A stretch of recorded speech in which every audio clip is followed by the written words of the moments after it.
Now तो रस के 4 अंग हैं या अवयव हैं, तो कौन कौन से हैं? दैट इज विभाव, विभाव हो गया, अनुभाव, संचारी भाव और स्थायी भाव। अनुभाव, संचारी भाव और स्थायी भाव।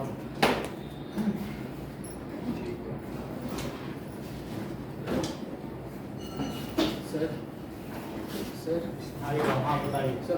परिचय क्वेश्चन भी करा दीजिए। ठीक है, संचारी भाव और स्थायी भाव, ये 4। ना रस का विभाव क्या होता है?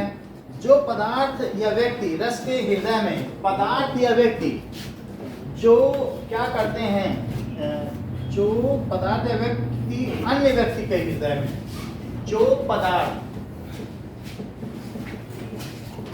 भी ऐसा कर सकता है या व्यक्ति भी ऐसा कर सकता है। तो पदार्थ का मतलब जैसे आसपास सावन बरस रहा है तो उसकी वजह से भी तुम्हारे हृदय में व्याकुलता हो रही है, या फिर नायक के न होने की वजह से भी हो रही है।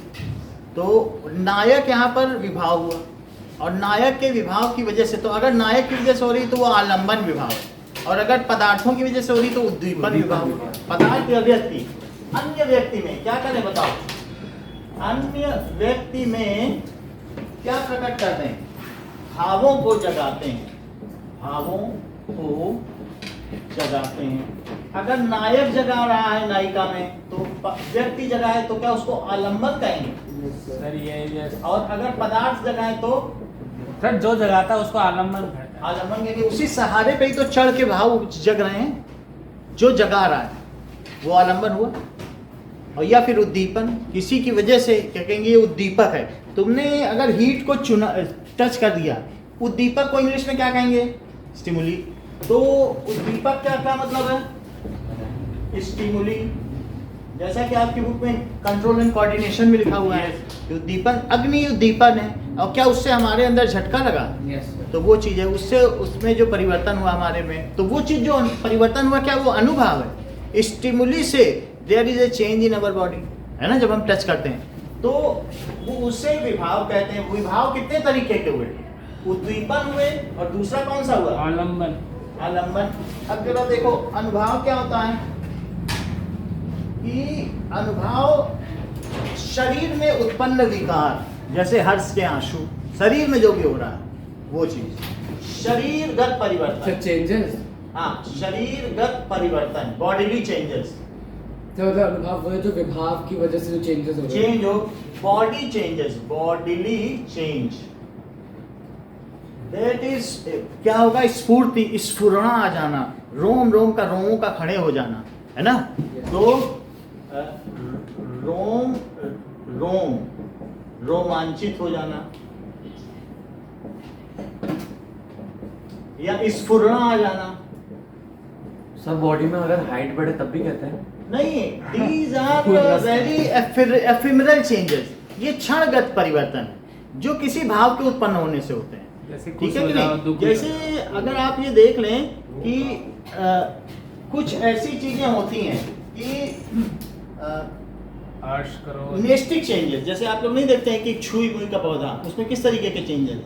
नेस्टिक चेंजेस, वो फिर से अपनी रिस्टोर हो जाएगा। तो उसका नाम क्या होता है इंग्लिश में? क्या मतलब? नहीं सर, वो साइंटिफिक नेम था ना, क्या चीज? सर यही डू नॉट टच प्लांट। उसको कहते हैं जैसे स्पिग्नो। है क्या बोल रहे अभी देखो स्पिग्नो? अरे वो तो मीटर होता है, वो क्या कह रहा था? इतनी बात समझ आ गई?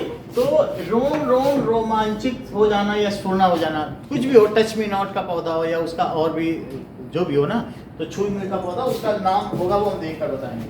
अब ये देखिए, अनुभाव अलग अलग तरीके के, रोमांच हो जाए, कंपन, रोमांच, कंपन, इस तरीके से बॉडी में परिवर्तन होता है। अश्रु, ये सब क्या है? क्या अनुभाव है? संचारी भाव क्या होते हैं? इमोशंस। हाँ, संचारी भाव की किसी भी तरीके से ये स्थायी भाव के होने से ये उत्पन्न हुए भाव हैं, ये शरीरगत परिवर्तन है, ये मन की स्थितियां हैं। ये क्या है बताओ संचारी भाव? मन की स्थितियां। तो मन परिवर्तनशील है, इसलिए किसी एक स्थायी भाव के साथ 33 संचारी भाव में से कोई भी आ सकते हैं जो उसके सपोर्टिंग है। तो ये किसी एक स्थायी भाव के साथ आते हैं, जैसे कि और 33 होते हैं। संख्या में कितने हैं? संख्या में 33 है। अगर मान लीजिए स्थायी भाव किसी का दिया गया है, तो स्थायी भाव भी एक तरीके से रस है। कितने होते हैं? 11 प्रकार हैं। तो रस के भी कितने प्रकार हुए? रस के 11 सर प्रकार। एग्जाम में आया तो क्या लिखेंगे सर, रस के कितने प्रकार? अब देखो रस के 11 प्रकार है। सर रस के 4 अंक भी होता है। अभी देखो रस स्थायी भाव चूंकि 11 हैं, तो रस के प्रकार भी कितने हुए? 11 हुए। अब मान लीजिए अगर कोई रस है श्रृंगार रस, तो उसके साथ कौन कौन से संचारी भाव होते हैं? For sir, Vibhav. एग्जाम्पल देखो श्रृंगार रस को लेते हैं, श्रृंगार रस, तो उसमें वैसे तो बहुत सारे, लेकिन कौन कौन से संचारी भाव? क्या स्थायी भाव हुआ? स्थायी भाव।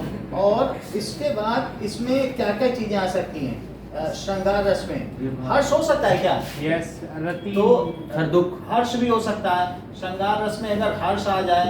और क्या चीजें आ सकती हैं? सब प्रेम, स्मृति आ जाए तो भी हो सकता है। सर ये प्रेम सब भी होगा। प्रेम भी हो सकता है। यानी वो चीज होनी चाहिए। संचारी भाव में जो बहुत सारे हैं उन सब में उग्रता आ जाए, निंद्रा आ जाए या दैन्यता आ जाए, कुछ ऐसी चीजें जो श्रृंगार रस में। लज्जा भी हो सकती है। सर इसमें सिर्फ पॉजिटिव चीजें होती हैं क्या? श्रृंगार रस में सिर्फ पॉजिटिव होता है? नहीं, कुछ भी आ सकती है। लज्जा बोली ना सर, देखो उधर लिखी है लज्जा मतलब वो शर्मिंदगी। जैसे ये होता नहीं है, मिलत खिलत और उठत गिरत और मिलत लजत खिजिया, यानी नैन उठते हैं गिरते हैं, फिर लजा जाते हैं, फिर खिजिया जाते हैं। और भरे भवन में करत है नैनन ही शोभा। नायक और नायिका पूरे भरी बिल्डिंग, उसमें सब लोग खड़े हैं और वहाँ आंखों ही आंखों में बात कर रहे हैं। उनकी नैन मिलते हैं, फिर झुकते हैं, फिर लड़ते हैं, फिर लजाते हैं, फिर खिजिया जाते हैं। तो ये चीज रसखान की लिखी हुई, ये रहीम की लिखी हुई है। तो भरे भवन में करत है नैनन ही शोभा। तो वहाँ सब कुछ आ गया कि नहीं? हर्ष भी आ सकता है, प्रेम भी आ सकता है, लज्जा भी आ सकती है, तो स्पर्धा भी आ सकती है। तो यहाँ पर कई चीजें आ सकती हैं। चपलता भी आ सकती है, यानी चंचलता। तो इस तरीके से किसी श्रृंगार रस में ये सब क्या हो जाएंगे? क्या उसके संचारी भाव हो जाएंगे? बोलो, संचारी भाव हो जाएंगे। या शरीर में जो परिवर्तन हो वो सब क्या हो जाएंगे? शरीरगत जो परिवर्तन होंगे वो अनुभाव हो जाएंगे। Yes. और विभाव क्या हो जाएंगे? मान लीजिए नायक के लिए नायिका विभाव हो जाएगी, आलंबन। यस, ठीक है, या उसकी ये चारों की परिस्थितियां वो ऐसी बनाएगा। पदार्थ के लिए उद्दीप। तो स्थायी भाव के आधार पर रस 11 प्रकार के होते हैं, क्योंकि स्थायी भाव 11 तरीके के हैं। तो सर 9 किसके आधार पर होते हैं? अभी कम करके बता देंगे तो 9 हो जाएंगे। स्थायी भाव के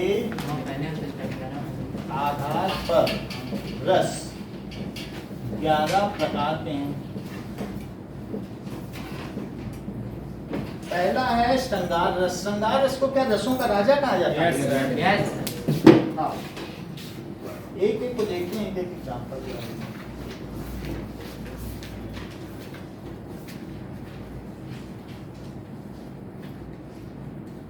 हिंदी का 9th हुआ, फिर मैथ्स का है। 11 को इंग्लिश। हाँ, मैथ्स तो हो गया, अभी 11 को इंग्लिश का।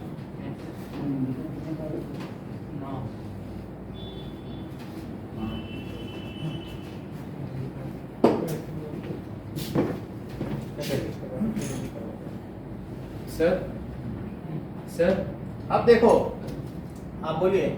सर कल इंग्लिश करा दीजिएगा, फिर करा परसों हिंदी सर वापस। श्रृंगार रस का मतलब है कि इसका स्थायी भाव क्या है?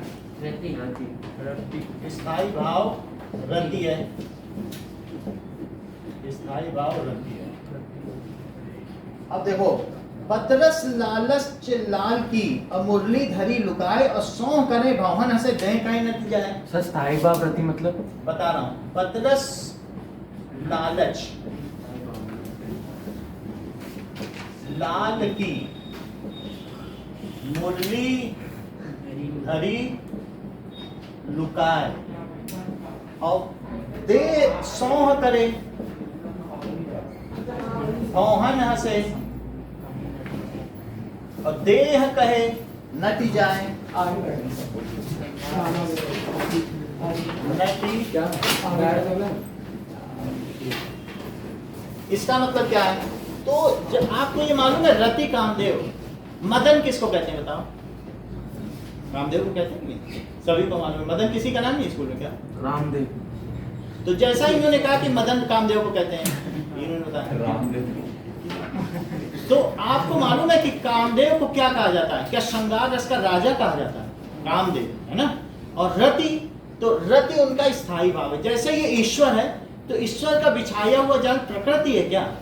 तो उसी तरीके से जो कामदेव है, क्या वो श्रृंगार रस के राजा हैं? और उनका जो बिछाया हुआ ये माया जाल है, उपमा जाल है, बिछा अलौकिक उपमा जाल, ठीक है? और ये पूरा उपमा जाल ही तो है कि इनकी उससे तो प्रकृति से ही तो लोग तुलना करते हैं कि मोर जैसी आंखें और हिरनी जैसी आंखें, ऐसे क्यों कहते हैं? तो ऐसा कहा जा सकता है। तो जैसे हम लोग आपस में क्यों कहते हैं कि यू आर फिलाइन, तुम बिल्ली जैसे हो, यू आर अर्साइन, तुम भालू जैसे हो, यू आर बोवाइन, तुम गाय जैसे हो, तुम पुरुष जैसे हो, यू आर फेमाइन, तुम स्त्री जैसी हो। ये तरीके हम लोग स्कूल में कन्वर्सेशन बात नहीं करते, you are asinine, bovine, masculine, feminine, ये सब बोलते ही हैं। तो इसका मतलब क्या है? इसका मतलब है हम किससे तुलना कर रहे हैं? क्या इस प्रकृति से तुलना नहीं कर रहे हैं कि भालू जैसे हो, लोमड़ी जैसे हो, अर्साइन है, बोवाइन है, बोवाइन का मतलब गाय जैसे हो, नहीं कहते? केनाइन कुत्ते जैसे हो, कहते ही हैं सभी लोग। ये कहाँ से आया? ये हेरिडिटी एंड इवोल्यूशन से तो हम लोगों ने पढ़ा है। अब जरा देखो, तो यहाँ पर बात कही गई श्रृंगार रस। तो श्रृंगार रस का स्थायी भाव क्या है? रति। रति। रति का मतलब क्या होता है? कि नायक का नायिका के प्रति आकर्षण और नायिका का नायक के प्रति आकर्षण। समझ में? स्थायी भाव क्या है बताइए? क्या आकर्षण नहीं है? आकर्षण ना होता, नायक का नायक के प्रति होता, इनसे कहे कि तुम जरा प्रवीण से शादी कर लो, हंसने ही लगते हो, कल समझते ही नहीं हो। तो बोलेंगे है इतना महंगा पैसा मैं कमा रहा हूँ, उस पर खर्च करूंगा, मैं तो एक रोटी ना खिलाऊं। और दूसरे कौन नायिका के प्रति ये कौन मॉल घुमा ले, पूरी तनख्वाह उड़ा दे, ऐसे जेब में ना हो 5 स्टार। क्यों ऐसा कर रहे हैं? क्योंकि विपरीत प्रकृति के प्रति आकर्षण। परस्पर नहीं करते हैं शादी। नहीं तो किसी स्त्री को स्त्री से कह दो, कह दे देखो कैटरीना बोले तुम करीना से कर लो, कितनी सुंदर, बोला मैं तो ना करूं, है ना? तो ऐसा बोलते हैं कि नहीं? क्यों बोल रहे हैं? क्योंकि ये विपरीत के प्रति आकर्षण है। तो इसका स्थायी भाव क्या है बताओ? कि नायक का नायिका के प्रति आकर्षण और नायिका का नायक के प्रति आकर्षण। समझ में आ गई बात कि नहीं? तो रति का मतलब समझ में आ गया। तो नायक का नायिका के प्रति आकर्षण और नायिका का नायक के प्रति आकर्षण, ये चीज है। तो सर इसमें माँ बाप के प्रति बच्चों का प्यार आ सकता है? नहीं आ सकता। इसमें नायक और नायिका का ही है, ठीक है? नायक का नायिका के बच्चों के प्रति वात्सल्य होगा। वात्सल्य में भी वो ऐसा वात्सल्य कि यहाँ पर नायक नायिका को विपरीत लिंग का होना चाहिए, है ना? लेकिन बच्चे में लोग सोचते हैं बच्चे इंसान ही हो। ये नहीं कोई कहेगा मेरा बच्चा देखो आज पहली बार चलने लगा। सब लोग कहते हैं कितने खुश होते हैं माँ बाप। ये कोई बोलेगा मेरा, अगर मान लो उनके कुत्ते का बच्चा पैदा होता, आज मेरा बच्चा भौंकने लगा, ऐसे आज पूंछ हिलाया। मतलब बच्चे सबको अपने ही परिवार की चाहिए।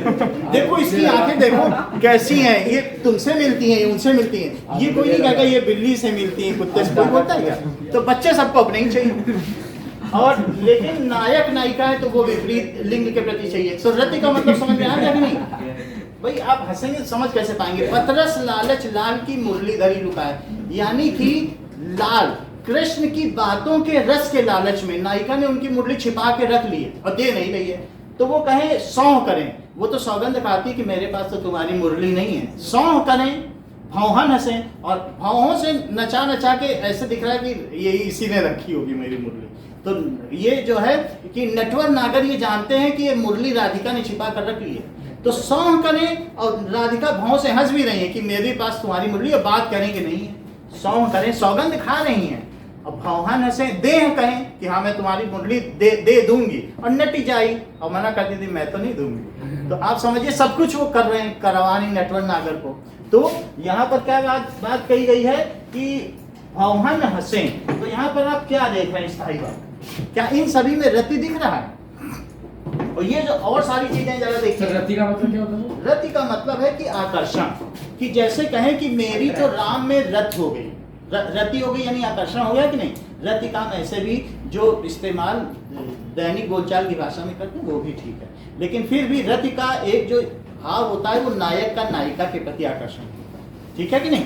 तो कुछ लोग इसको इस तरीके से भी दिखाते हैं कि मैं इस काम में रत हो गया, क्या लगातार लगा रहा, तो उसी रति के झुकाव के प्रति कहते हैं कि रत हो गया, वरना है तो रति एक स्थायी भाव जो कि श्रृंगार रस का एक वो भाव है, ठीक है। अब जरा देखें तो यहाँ पर आप इसमें श्रृंगार रस हो गया, अब जरा देखिए इसमें क्या क्या चीजें हो सकती हैं, इसके संचारी भाव क्या है, भौहन हंसना, ठीक है। ये जो भी चीज उसके मन में है, उसके मन में क्या है, क्या एक हर्ष है किसी चीज का, नायिका के मन में जो उत्पन्न हुआ हर्ष है वो एक तरीके का संचारी भाव है। और क्या कर रही बताओ, क्या चपलता दिखा रही है, या ये एक तरीके की चपलता नहीं है कि देना ना देना, एक तरीके का क्या है, इट इज सो। इसमें संचारी भाव क्या है बताइए, स्थायी भाव तो बता दिया ना, और इसमें संचार क्या हो रहा है, उसकी मन की स्थिति क्या है, क्या चपलता है, हर्ष है, ये सारी चीजें, ये बहुत सारी चीजें होंगी उसके मन में, कभी कभी हर्ष होगा, वो जब वो बोलेंगे तो हर्ष होगा, ये सारे भाव इसमें प्रकट हो रहे हैं। तो हर्ष, ये सब संचारी भाव है। संचारी भाव कितने तरीके के होते हैं, 33 होते हैं। तो हर्ष ऐसा भी लिख सकते हो, हर्ष हो गया, या प्रेम है, ये भी बात है, तो ये लिख सकते हो। और फिर इसमें अब तीसरी बात बोलो, अनुभाव क्या है, क्या भावों को ऊपर नीचे करना, ये शरीरगत परिवर्तन सर भावों का असर ये इनको, हाँ, that is eyebrows। अच्छा भाई, है कि नहीं सर रोंगटे खड़े भाई, इसमें का रोंगटे खड़े भाई आप भावों को क्या कहते हैं, भावों को अब्रू नहीं कहते हैं, आईलैश। तो अब्रू न संवारो कहीं कट न जाए उंगली, नादान हो तलवार से खेला नहीं करते है बात की नहीं, वही बात यहाँ कही गई है कि इतने आजकल धार भावें हैं, कहते हैं इसको मत संवारो तुम्हारी उंगली कट जाएगी, तुम नादान हो और तलवार से खेला नहीं करते, बात सही कि नहीं। तो इस तरीके से यहाँ पर भावों का चलना और सौगंध देना, ये सारी चीजें क्या है, क्या यहाँ पर ये अनुभाव है, सर यहाँ भावों को हिलाना, सर यहाँ शरीर में जो परिवर्तन है वो अनुभाव है। सर यहाँ पे विभाव क्या है? विभाव तो अभी नहीं, अब धीरे धीरे ऊपर जा रहे हैं। संचारी भाव समझ में आ गया, अब अनुभाव देखो, उसके अनुभाव में क्या है, क्या भावों का हिलाना,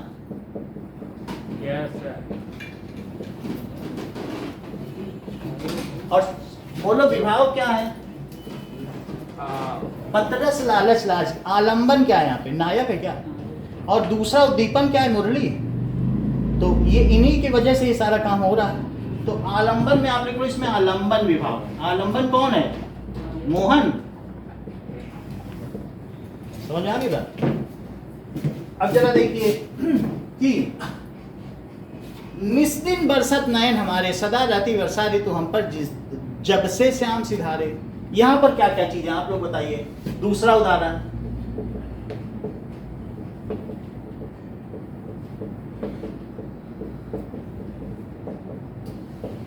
ठीक है, सदा रहती वर्षा ऋतु हम पर, जब से श्याम सिधारे, जब से श्याम, सर इसमें इस पर गाना भी बना है, निस दिन बरसता नयन हमारे, सदा रहती वर्षा ऋतु हम पे, जब से श्याम सिधारे। इस पे आप देखोगे डीडी नेशनल पर गायक बहुत अच्छा गाना गाते हैं, है कि भाई नहीं? सोचो कब का गाना है तो ये? अब ये देखो, नहीं इन्होंने कंफर्म कर दिया, हर चीज इनको पता है। सर, सही में कर रहा हूँ, सर। अब ये देखो, अब यहाँ पर क्या है कि निस्दिन बरसत नयन हमारे, कब से? अब इसमें आप देखो, क्या ये रति नहीं है? किसका? ये नायक का, नायिका का। तो इसमें स्थायी भाव क्या हुआ बताओ? रति। और संचारी भाव क्या है बताइए? जिसका नहीं, मीनिंग तो तो बारिश- सब बोल क्या रहे हैं? अरे अभी एक सदा रहे तो हम पे तो वर्षा ऋतु ही आ गई है। हमारे निस्दिन बरसत नयन हमारे, अब इसमें मतलब क्या बताएं? आंखें बरस रही हैं, श्याम चले गए हैं, उनके वियोग में मेरी आंखें ढुलकती जा रही, जैसे वर्षा ऋतु आ गई। सदा रहती वर्षा ऋतु हम पे, जब से श्याम सिधारे। जब से श्याम कहाँ चले गए? मथुरा। तो क्या सभी जो गोपियां हैं वो रो नहीं रही हैं? अब मीनिंग कहो तो बता दें। सर ये उसका अपोजिट है ना। और इतनी बात समझ आ गई? तो एक है संयोग श्रृंगार, जैसे इन्होंने कहा श्रृंगार दो तरीके का, दूसरा वियोग श्रृंगार। बहुत अच्छी बात की। तो अब जरा इन दोनों को भी देख लें। एक इन्होंने क्या बताया बोलो? सही बोला, सही संयोग श्रृंगार, और दूसरा क्या है? वियोग। तो उधर वाला कौन सा है? क्या वियोग श्रृंगार है? Yes sir. यहाँ पर देखिए, स्थायी भाव रति है और संचारी भाव क्या है? बोला। सर दुख दर्द पीड़ा हाँ, पेन। तो संचारी भाव इसमें आप देख सकते धोखा। हैं, रति है और वियोग श्रृंगार है। इसमें इसको कह सकते हैं कि अब वही सारे इसमें देख लीजिए जो इससे मिलता जुलता हो। तो स्मृति हो सकता है क्या संचारी भाव? उसे याद आ रही है श्याम की। और क्या हो सकता है? सर मोह जड़ता हो सकता है, जड़ता यानी मोह, सर, जड़ से शंका। बन गए हैं। शंका। और क्या हो सकता है? त्रास हो सकता है। त्रास का मतलब कष्ट, कष्ट है ना उसको, त्रास हो सकता है। और क्या हो सकती है कि दैन्य हो सकता है। ये सभी 33 में से हैं। और क्या हो सकता है? चित्रा में और सुख की उत्सुकता हो सकती है Yes, sir. कि उनके मिलने की आ जाए, उत्सुकता। तो ये जितने भी दिखाए गए इन्हीं में से तो कुछ आपको चुनना है 33 में से, तो इनमें से एक चुन लीजिए। अब देखिए निस्दिन बरसत नयन हमारे। अब हम आते हैं अनुभाव पर। इसमें अनुभाव क्या है? सर आंखों में पानी। अश्रुधारा बहना, अश्रु धारा बहना। और बताओ इसमें विभाव क्या है? सर नायक सर। नायक आलंबन है ना विभाव में। Yes, sir. आलंबन है श्याम का वियोग ना, श्याम का। अब अगला देखो श्रृंगार रस के बाद क्या है? हास्य रस।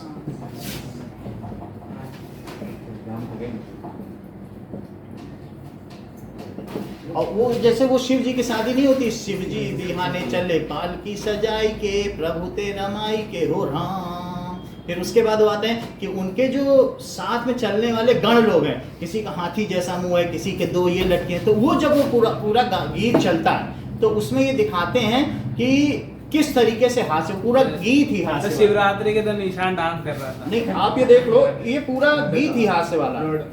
ये देखिए, अब आपको मैं दिखा देता हूँ। के साथ था, बहुत मजा आया। ज्यादा मत बोल। शिव जी बिहाने चलेंगे। ईशान का वीडियो दिखा देता। ये देखो इस चीज को आप देखिए, Two teachers, 8 different. ये हास्य रस। सर इसका आप स्किप भी कर सकते हैं। ये देखो, हटा के वापस लगा दे। नहीं ये पूरा गीत ही हास्य रस पर है। तो हमसे कम ये हास्य रस।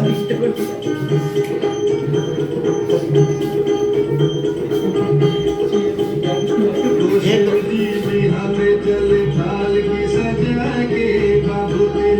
बाबूती लगाएंगे।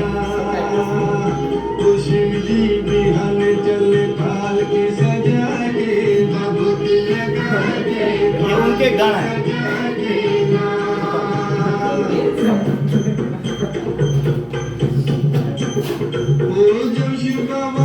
तैयारी करके सकल सवाल हो, पहले यंत्री शूर विराजे नाचे दुख शकाल हो। ब्रह्मा चल विष्णु चल लेके वेद पुराण हो, शंख चक्र और गदा धनुष ले चले श्री भगवान हो। और बन के चले तुम भोला लीले बोले जी हरदम चले लड़का फरा के बाबू की लगा के बाग की सजा के। ये आप देख रहे हैं, ये पूरा हंसी का गाना है कि नहीं, Yes. कि उनके गाँव कैसे हैं। अब एक एक चीज पर ही वर्णन करेगा और सब हंसने लायक है। सो एक तरह से हास्य रस का क्या मतलब है कि किसी भी तरीके से हंसी की जो चीज हो, जैसे कि एक श्लोक भी हिंदी का है कि मुझको इतने मच्छर काट रहे थे, ऐसा लग रहा था कि वो उड़ा के लिए जाएंगे। मैं खाट पे लेटा हुआ था, तो श्लोक मुझे नहीं पता है, लेकिन वो इतने काट रहे थे, लेकिन वो नहीं उड़ा सके क्योंकि नीचे से खटमलों ने पकड़ रखा। खटमल नहीं होते, खाट पे खटमल। ये जैसे ये बात कही गई है कि शंकर जी कैलाश पर्वत पर रहते हैं, ब्रह्मा जी कमल पर सोते हैं और विष्णु जी शेषनाग पर सोते हैं। ये लोग खटमल के डर से ऐसा करते हैं। तो इस तरीके जो हंसी का होता है, तो यहाँ पर भी एक हास्य रस पर देखो। सर हाँ। सर उस दिन आपने वो बताया था ना, एक वो शेर सर, इसका ये वो क्या वो सर चीते पे लिख रहा है बाजी में। अब ये तो देखो, हास्य रस वही था, चीज सर। वही मैं बताने जा रहा हूँ कि बुरे समय को देखकर गंजे तू क्यों रोए, किसी भी हालत में तेरा बाल ना बांका। तेरे बाल को कोई नुकसान पहुंचा ही नहीं सकता, तो गंजे को रोने की क्या जरूरत है। तो यहाँ पर आपने क्या देखा, हास्य रस हो गया कि नहीं। तो अब हास्य रस, अब इसमें आपको देखना पड़ेगा कि इसका स्थायी भाव क्या है, विभाव क्या है, बुरा समय है, तो उसी में आपको समझ में तो आ गई ना बात कैसे। हास्य रस हो गया। तीसरा कौन सा है, रौद्र रस। क्रोध। सर ये कौन सा खुल गया? देखो हास्य रस तो आपने बता दिया, हास्य रस का स्थायी भाव क्या होता है, हस। हाँ, हास्य रस का स्थायी भाव हस होता है। रौद्र रस का क्या होता है, क्रोध होता है। तो फिर बाकी चीज आप जो बॉडी के मूवमेंट से उनको अनुभव कह सकते हो। फिर और भी जो चीजें स्थायी भाव, जैसे रौद्र रस क्या है, श्री कृष्ण के सुन वचन अर्जुन क्षोभ से जलने लगे, सब शील अपना भूल कर करतल युगल करने लगे, संसार देखे अब हमारे शत्रु रण में व्रत पड़े, करते हुए ये घोषणा वे हो गए उठकर खड़े। ये कब की बात है, जब महाभारत। हाँ, अभिमन्यु का जब उन्होंने सही बात कर, महाभारत में ही तो है श्री कृष्ण। तो इन्होंने बताया ना कि जब अभिमन्यु को चक्रव्यूह में मार दिया गया था, तो श्री कृष्ण उनको सांत्वना दे रहे थे। फिर वो अर्जुन क्षोभ से जलने लगे। फिर उनसे कहा कि उन्होंने कहा नहीं, हमें अभिमन्यु से मिलाओ। तो वो अभिमन्यु अर्जुन, ये कृष्ण उनको ले गए अर्जुन को स्वर्ग में, बोले ये तुम्हारा अभिमन्यु, जाके बात कर लो। तो फिर वो गए, बोलो बेटा अभिमन्यु तुम ऐसे क्यों बैठे हो, हमारे पास आ जाओ। बोले तुम कौन हो, हम तुमको नहीं जानते। बोले हम पिता हैं। बोले वो सब नीचे के लोक में थे, यहाँ नहीं होता है माता पिता, यहाँ अब हम दूसरे जन्म का इंतजार कर रहे हैं।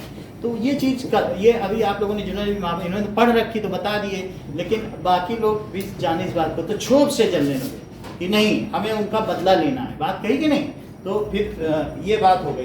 तो यहाँ पर कैसा भाव है बताइए, क्या रौद्र रस है। कई चीजें यहाँ पर देखो, सब शील अपना भूल कर करतल युगल करने लगे। इसका क्या मतलब, क्या दोनों तालियां पीटने लगे, करतल युगल करने लगे। हाँ बोलिए। सर अभिमन्यु ने बोला था ना कि उसको चक्री को तोड़ना आते इसलिए क्या था। सर उसने बोला था ना कि उसने किसी गुरु से सीखा था। उस गुरु से नहीं सीखा था। जब उसकी माँ कुंती सो रही थी तो उनको कृष्ण बता रहे थे कि चक्रव्यूह की तुम रचना सुन लो। तो जब उन्होंने 6 द्वार तक बता दिया था, फिर उनको उबासी आ गई थी, नींद, तो वो सो गई। फिर वो सुन नहीं पाई, तो इन्होंने सुनाना बंद कर दिया। तो 6 द्वार तक उनके पेट में जो गर्भ में अभिमन्यु पड़ रहा था वो सीख लिया, और 7वां द्वार तोड़ना नहीं सीख पाया। तो 7वां फिर वो उसी में मर गया। ये चीज है। अब देखो करुण रस। करुण रस, करुण रस का क्या मतलब है, सर शोक होता है। शोक होता है या वेदना नहीं। तो शोक में क्या है कि रही खरकती हाय शूल सी पीड़ा उनके दशरथ के, ग्लानि त्रास वेदना विमंडित शाप कथा वे कह न सके। यानी एक तरीके का करुण रस है कि किस तरीके से उनकी करुणा कि ये जो आप लोगों ने ये तुम बिन जियत बहुत दिन, हा रघुनंदन प्राण परीते, और तुम बिन जियत बहुत दिन बीते। यानी पूरा जन्म तो दशरथ ने ऐसे ही निकाल दिया, कभी वो गुरुकुल में रहे तो कभी विश्वामित्र ले गए, और फिर बाद में अब क्या हुआ, उनको वनवास दे दिया गया, वो देख ही नहीं पाए। तो हा रघुनंदन प्राण परीते, मेरे प्राण के प्यारे रघुनंदन, ठीक है, और तुम बिन जियत बहुत दिन बीते। तो वही शोक की दशा यहाँ पर दिखाई जा रही है। रही खरकती हाय शूलसी, पीड़ा उरके दशरथ में, पीड़ा उनमें दशरथ के, ग्लानि त्रास वेदना विमंडित, शाप कथा वे कह न सके। कि वो उनको शाप मिला, एक शाप कथा ही है पूरी, कि राम से वियोग एक शाप ही तो है। तो जो कि मनु शत्रुपा को ही तो ये वरदान मिला था कि वो कहते थे भगवान से कि तुम मुझे पुत्र के रूप में मिलो। तो एक बार वो कौन बने, देवकी और कौन बने,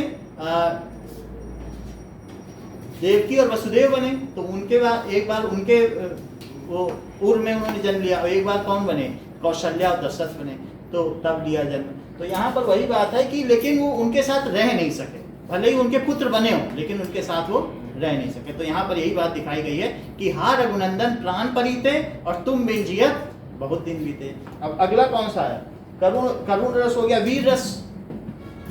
वीर रस में हमने बताया उत्साह। कि वीर रस में एक तरीके से जैसे वीर जाते हैं तो उनके लिए उद्वेलित उत्साह होता है, उत्साह सही रहता है, उत्साह कि वीरता को भर देने वाला गीत हो तो वीर रस। जैसे अब सुबह सुबह रणभेरी चढ़ दी है, 5 बजे का समय है और सारे सैनिक निकल पड़े हैं क्या गलियों से। तो अब वो स्थिति देखिए, अंधकार दूर था झांक रहा सूर था, इधर देखो, अंधकार दूर था झांक रहा सूर था, कमल डोलने लगे कोष खोलने लगे, रात की प्रभा उठी मुस्कुरा सभा उठी, घूम घूम कर मधु फूल चूम कर मधु गा रहे विहान थे। मधु यानी भंवरा, मधु घूम घूम कर मधु, अब क्योंकि अब फूल खिलने वाला है ना। रात की सभा उठी मुस्कुरा प्रभा उठी, प्रभा का मतलब सवेरा, मुस्कुरा रात की सभा चली गई, ठीक है। तो यानी ये भी कहा गया है कि इससे तारों की नींद में भी खलल पड़ता है और चांद पागल है अंधेरे में निकल पड़ता है। यानी चांद रात को निकल गया तो वह इस उतनी चांदनी से क्या तारों की नींद खराब हो गई, एक शेर भी कहा गया है, इससे तारों की नींद में भी खलल पड़ता है। तो अब रात की प्रभा उठी मुस्कुरा सभा उठी, घूम घूम कर मधु फूल चूम कर मधु गा रहे विहान थे। जो भोर का गाना है क्या उसको विहान कहते हैं, गा रहे विहान थे गूंज रहे गान थे। तो रात तिमिर लापता चांद का न था पता, तू ही बिंदुगत कहीं छिप गए नखत कहीं। वो जो छोटे छोटे बिंदु है ना तारेगण, गत कहीं छिप गए नखत कहीं। तो इस तरीके से तो यहाँ पर ये आप देख रहे हैं तो ये किस बारे में बात की जा रही है, क्या वीर रस नहीं है। ऐसा चमचा था महुए में, आला उधर पढ़ो, जामे 9 मन दाल अमाए, उसमें एक चमचे में 9 मन दाल आती थी। हाँ सर, एक मन में 40 किलो, और ऐस खवैया महुए वाले 9 चमचा जाएगा, 9 चम्मच खा जाते थे। तो क्या ये वीरता की बखान नहीं है? वैसे एक तरीके से ये तो अब वो ना अतिशयोक्ति हो जाएगी, वो अलंकार में वो देखा जाए। सर बड़ा जो स्थायी भाव है वो वीरता के लिए कहा गया। स्थायी भाव इसका क्या है, रस अलग है अलंकार अलग है, बात समझ आई बात की नहीं। तो वीर रस क्या है, उत्साह हो। तो हमने ये 2 उदाहरण आपको दिए। या अब अगला देखिए, वीर रस के बाद क्या है सर, बुंदेले हर बोलो के मुंह हमने सुनी कहानी थी, और खूब लड़ी मर्दानी वो तो झांसी वाली रानी थी, नाना के संग पढ़ती थी वो नाना के संग खेली थी, और बर्छी ढाल कृपाण कटारी उसकी यही सहेली थी।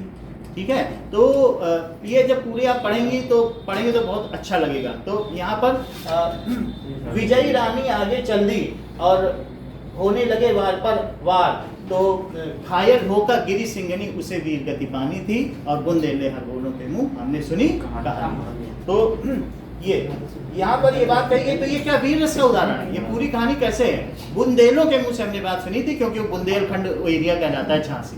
अब वो हर बोलो जो हर हर बोलते थे, महादेव के नारे लगाते थे, तो बुंदेलखंड के रहने वाले हर हर के सारी तो बात वहीं कर ले रहे हो, अगर आता है तो पढ़ने क्यों आते हो। तो बुंदेले हर बोलो के मुंह हमने सुनी कहानी थी, खूब लड़ी मर्दानी वो तो झांसी वाली रानी थी। अब घायल होकर गिरी सिंगनी उसे वीर गति पानी थी। अब जरा ये देखिए अगला क्या उदाहरण है, अद्भुत रस।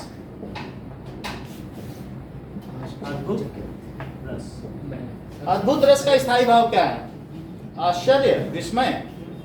सर बोलो सर, मेरी पानी बॉटल पीछे रह गई। तो ले आइए, उसमें क्या है, उसके लिए डिस्कस कर रहे हो। ठीक है, तो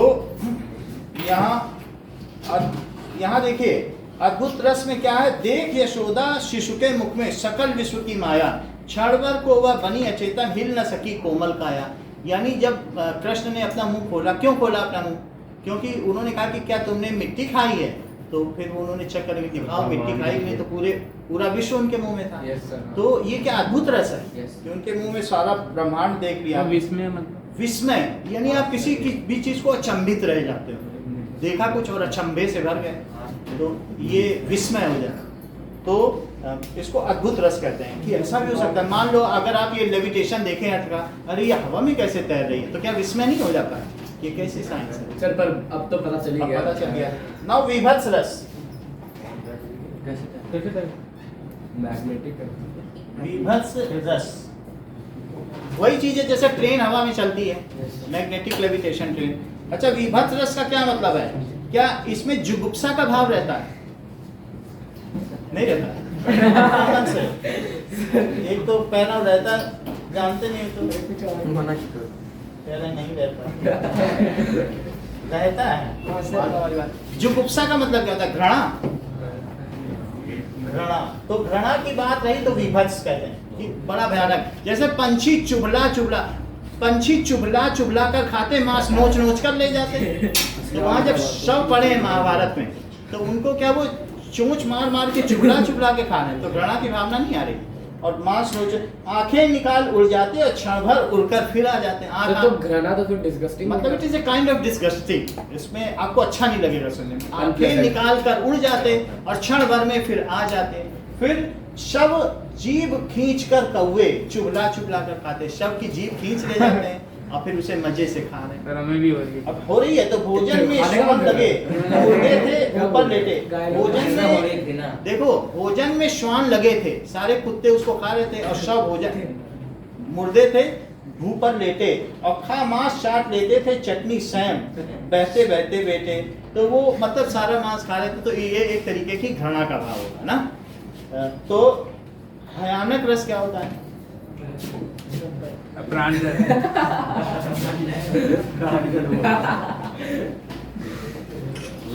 ना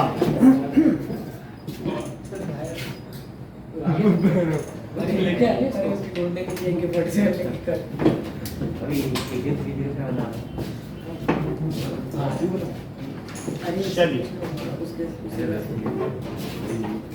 भयानक रस का प्रांजल स्थायी भाव क्या है? सब है। सर वो जुगुत्सा की स्पेलिंग क्या है? जुगुप्सा। खाना का जुगुप्सा। नाउ इसका स्थायी भाव भय है। जैसे कि बुरे किसी भयानक या बुरे व्यक्ति या वस्तु को देखने या उससे संबंधित वर्णन करने का स्मरण करने से जो व्याकुलता होती है, किसी भी चीज जो परेशानी या भय उत्पन्न, किसी भी चीज का वर्णन करने से। जैसे अखिल यौवन के रंग उबार, हड्डियों के हिलते कंकाल, कांचों के चिकने काले, केंचुर कांच सिवार। यानी जिसको देख जिस ऐसी चीज, यहाँ पर ये ठीक नहीं दिया गया, आगे हम इसका देखेंगे भयानक रस का कोई अच्छा हुआ।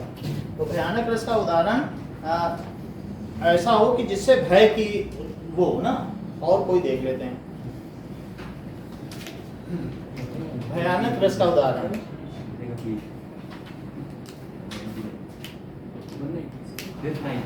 ये ठीक है।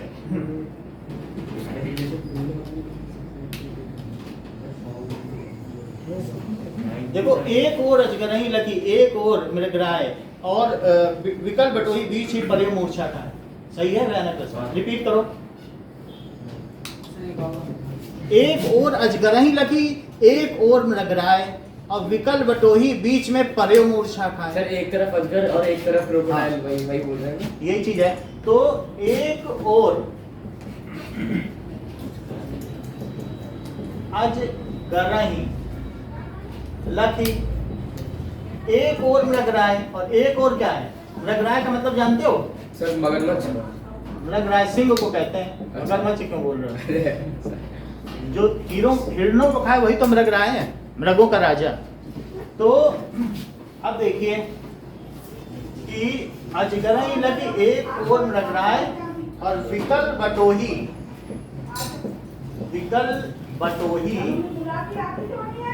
बीच में पर्यो मूर्छा खाए।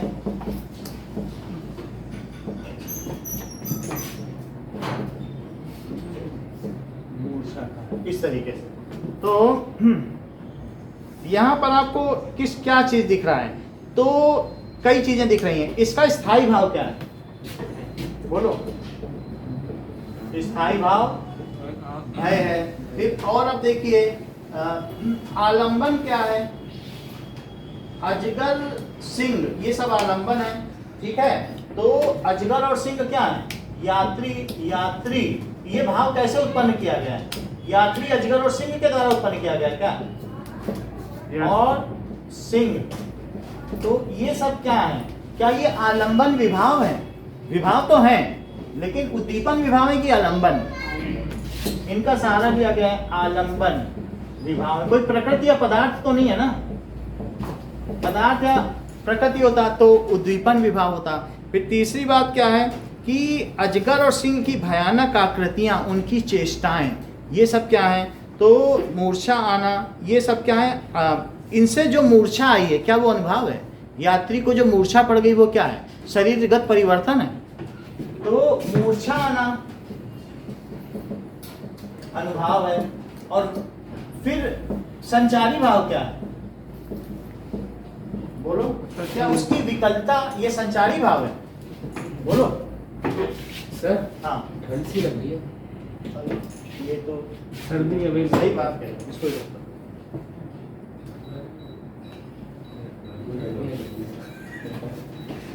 क्या बोलते हैं? तो अब संचारी भाव क्या है, ये जो उसकी विकलता है, उसी 33 में सिर्फ चुनना पड़ेगा संचारी भाव, ठीक है कि नहीं, वो देगा तो उसमें से आप चुन लेना। ओके, ये यहाँ पर संचारी भाव शंका, शंका भी उसमें आता है, दैन्य, क्या वो दैन्य है, क्या उसको कष्ट है किसी चीज का, व्याधि, व्याधि का क्या मतलब है, त्रास, ये सब, ये सारी चीजें, दैन्य, शंका, व्याधि, त्रास, ये सारी चीज उसके अंदर आवेग उत्पन्न हो रहा है, इम्पल्स, यहाँ से कैसे जाए कैसे, तो जड़ता, जड़ता भी है ना, खड़ा रह गया, तो जड़ता, आवेग, ठीक है, ये हो गया। नाउ रस के प्रकार, तो According to Wikipedia, in Indian aesthetics, a rasa literally means juice, अब वो रस के प्रकार बता रहे हैं, उनमें भी इनको हंसना है, मतलब न समझ में आए तो हंसना है, ठीक है। अब जरा देखिए कि यहाँ पर अगली बात है, भयानक रस हो गया, शांत रस देखिए, शांत रस का क्या मतलब है कि जो भक्ति के तरीके से होता है कि जिसमें कोई किसी तरीके का उद्वेग ना हो, एक तरह से इस संसार से हमारा क्या है कि मोह नष्ट हो जाए, तो वो शांत रस, जो भक्ति के प्रेम में रंगा हो, तो संन्यास लेंगे, शांत रस। जरूरी नहीं है। फिर से देखें, शांत रस में क्या होता है, उदासीनता होती है, निर्वेद, तो इसका स्थायी भाव क्या है, सर उदासीन का सर भक्ति में तो सर उदासीन निर्वेद, यानी निरंकारी, एक तरीके का होता है साकार, सगुण उपासक, एक निर्गुण उपासक, शांत रस में निर्गुण उपासक ज्यादा आते हैं, तो निर्वेद का मतलब क्या है, उदासीनता, उदासीनता संसार से, जरा देखो, संसार के प्रति आकर्षण खत्म हो जाता है, भगवान के प्रति, जैसे जब मैं था तब हरि नहीं, अब हरि है मैं नाही, और सब अंधियारा मिट गया जब दीपक देखिया माही, यानी न होना भी मेरा एक फलसफा है तेरे होने का, तेरी हस्ती ही क्या अगर मेरी हस्ती, मेरी हस्ती है, खोल दो सब खिड़कियां, उठा दो सब पर्दे, और नई हवा को जरा बंद घर में आने दो, पिंजरे के तोतों को दोहराने दो झूठी बातें, अपनी मैना को तो परखोल चहचहाने दो, कभी जमीन को भी उठने दो अपने पांवों पर, और आसमान की बाहों को भी झुक जाने दो, कभी मंदिर से उठने दो अजान की आवाज, उल्टा करो, जब दिवाली है तो होली मनाओ, बिल्कुल ऐसा ना हो, रेडिक्यूल ना हो कि अरे अब तो होली, मुझे होली मनानी है, कुछ अपने मन का भी करो, कुछ अपने मन का, ऐसा ना हो कि पिंजरों के तोतों की तरह वही रट्टू तोता नहीं बने रहो, पिंजरे के तोतों को दोहराने दो झूठी बातें, अपनी मैना को तो परखोल चहचाने दो, गीत को बजने दो और साज को छिड़ जाने दो, वैसे गीत छिड़ता है, साज बजते, उल्टा भी होने दो। सर साज क्या है? साज का मतलब है हारमोनियम, सितार, गिटार, सही बात है कि नहीं, हम सभी हिंदी भाषी हैं, तो गीत को बजने दो और साज को छिड़ जाने दो, जमीन भी कभी उठे, ये क्या है कि जमीन नीचे बैठी रहे और आसमान उठे, कभी उल्टा भी होने दो, वाई टू बी कंजर्वेटिव, रूढ़िवादी क्यों बनो, कभी जमीन को भी उठने दो अपनी बाहों पर और आसमान की बाहों को झुक जाने दो। कभी थमने दो मीरा की थरकती पायल। ऐसी भी क्या बात है कि 11 रस होते हैं और मीरा हमेशा नृत्य श्रृंगार में ही चली जा रही। कभी तुम भी ध्यान करो मीरा, कभी थमने दो मीरा की थिरकती पायल, कभी गौतम के सधे पांव बहक जाने दो। कभी गौतम बुद्ध भी नाचे और मीरा भी ध्यान करें। कभी थमने दो मीरा की थिरकती पायल, कभी गौतम के सधे पांव बहक जाने दो, और उसको खोने दो जो कभी पास तेरे था ही नहीं। ये सब जो दुनिया ये हमारी है क्या, खो जाने दो। उसको खोने दो जो कभी पास तेरे था ही नहीं, और जो शाश्वत है, विच इज इटर्नल, जो तुम्हारे अंदर हमेशा से है, और जिसको खोया ही नहीं उसको फिर से पाने दो। वो चीज आपके साथ हमेशा बनी हुई है, तो उसकी चलो खोज में चले। तो गीत को बजने दो और साज को छिड़ाने दो। ये किस पर कहा गया है? जब मैं था तब हरी नहीं और अब हरी है मैं नाही, और सब अंधियारा मिट गया जब दीपक देखा मैं। बोलो बात समझ में आ गई कि शांत रस किस तरीके से यहाँ पर बताया गया कि न होना भी मेरा एक फलसफा है तेरे होने का, मैं नहीं हूँ यही तो साबित करता है कि तुम हो। सर आपने जो एग्जांपल बताया सर उसमें देखो what is the philosophy of your being, है बात कि नहीं? न होना भी मेरा एक फलसफा है, this is only the philosophy. यही दर्शन शास्त्र है कि मैं नहीं हूं तुम हो, दो लोग नहीं हो सकते, या तो तुम हो या हम हो। तो ये द्वंद्व नहीं है, संसार डुअलिटी नहीं है। भगवान का होना क्या है? एकवाद है, या तो वो होगा या वो मैं होऊंगा। न होना भी मेरा एक फलसफा है तेरे होने का, तेरी हस्ती ही क्या, अगर मेरी हस्ती मेरी हस्ती है, अगर मैं हूं तो फिर तुम्हारे रहने का कोई मतलब नहीं। एक ही भगवान है, वो सारे संसार में व्याप्त है। जब हम ये भी कहते हैं कि ये भगवान है और ये शैतान है, तब भी हम अपने भगवान को छोटा कर देते हैं। क्या उसके अलावा भी कुछ है? दो नहीं हो सकते। भगवान इतना छोटा नहीं है कि उसके अलावा भी किसी की दुनिया है, वो तो सर्वव्यापक है बात कि नहीं? उसके अलावा कुछ नहीं हो सकता। यहाँ तक कि पशु की विष्ठा में भी कोई भी विद्या विनय संपन्ने ब्राह्मणी गविहस्तिना सुनिचय स्वपाके चा पंडिता समदर्शिना, गाय हो, हाथी हो, कुत्ता हो, चांडाल हो, और पशु की विष्ठा यानी लेटरिन तक हो, उस तक में भी भगवान का बैक्टीरिया के द्वारा निवास है। तो भगवान कहीं है ही नहीं, वो एक से हो के गुजर जा रहा है, उसका न होना कहीं नहीं होता। क्या यही बात यहाँ कही गई है? जब मैं था, जब तक अहंकार है तब तक हरि नहीं है। अहंकार में क्या हरि को पा सकोगे?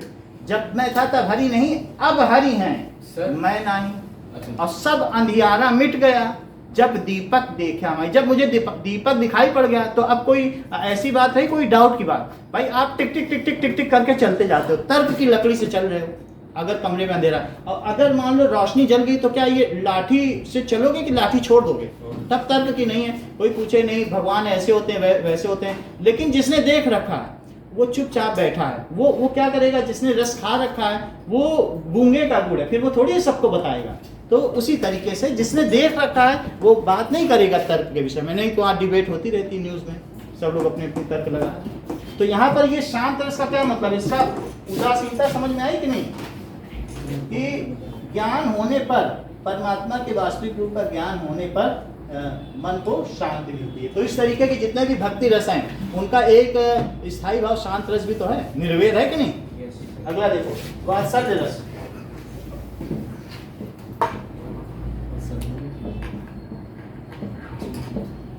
इसका स्थायी भाव अनुराग है क्या? अनुराग का मतलब प्रेम होता है या वात्सल्य। तो बाल दशा सुख निरपि जशोदा पुनि पुनि नंद बुलावती, और अचरा तरलय ढाकी सूर प्रभु को दूध पियावती। तो बाल दशा सुख निरपि जशोदा, कि बाल दशा को देख करके क्या कर रही हैं? पुनि पुनि नंद बुलावती, कि निरपि नंद को बुलाती, आओ आओ दिखाएं नंद लाला कैसे कर रहे हैं, वही तो कर रहे हैं। और अचरा तरलय ढाकी सूर, और अपने आंचल के तले वो नंद लाला को, नंद के बेटे हैं ना, नंद लाला को ढाक करके वो प्रेम से दूध पिलाने। तो वात्सल्य रस है, इस तरीके से बताया गया। भक्ति रस, देखो भक्ति रस देवव्रती है। एक होता है कि यहाँ पर सब अंधियारा मिट गया जब दीपक देखा, एक भगवान से है, और एक है कि हमारा निर्वेद हो गया। जब हमें निर्वेद हो जाए, जब शांत रस होता है, तब भक्ति रस आता है। ऐसे नहीं होगा कि अचानक भक्ति रस नहीं आएगी। अगर आप बहुत आकर्षण है मॉल में, तो अगर आप वहाँ से हटोगे नहीं, तब तक दूसरी चीज़ कैसे देखोगे? मॉल में ही उलझे रहोगे। आपको अगर अच्छा नहीं लग रहा, कुछ ये सब अच्छा नहीं लग रहा, तब आप दूसरा रास्ता देखोगे। जब शांत रस होगा अंदर, इन सब चीज़ों के प्रति आपके अंदर एक क्या हो जाएगी? उदासीनता हो जाएगी, तब आगे बढ़ोगे। और फिर उस समय क्या होगा? Then you will be guided to भक्ति रस। तो भक्ति रस अब आगे आएगा, शांत रस के साथ साथ भक्ति रस चलता है। तो भक्ति रस देखिए, इसका स्थायी भाव क्या है? क्या देवव्रती है? भक्ति रस है वही चीज। भक्ति रस में क्या है? सगुण भी आ गया और निर्गुण भी आ गया। तो जैसे मीरा की कृष्ण के प्रति रति है, वो कैसी है? देवव्रती। तो देवव्रती हो गई। स्थायी भाव देवव्रती। रति का मतलब प्रेम होता है क्या? यस। तो ये है जैसे असुवन में जल सिंची, सिंची प्रेम बेल बोई, और मीरा की लगन लागी होनी। या कुछ भी लिख दो, मेरे तो गिरधर गोपाल दूसरों न कोई, और जाके सिरमोर मुकुट मेरो पति सोई। सीधी सी बात है। तो यहाँ पर क्या है? मेरे अपने पति के बारे में, लेकिन वो भगवान है, तो क्या वो भक्ति रस हो गया? तो इस तरीके से ये चीज हो गई। अब हम आगे देखें, अगली चीज क्या बताई आपने? उसके क्वेश्चन करा इस दीजिए। क्वेश्चन की बुकलेट किसके पास थी? वो तो सर एक बार अलंकार और बताओ। कौन लेके आया था? ऐसा तो सबके पास आपने दी थी ना सर, सबको ही दी थी। सर ये अरिहंत वाली से करा दो तो सही है। किससे? सर भाई अरिहंत वाली। ओके।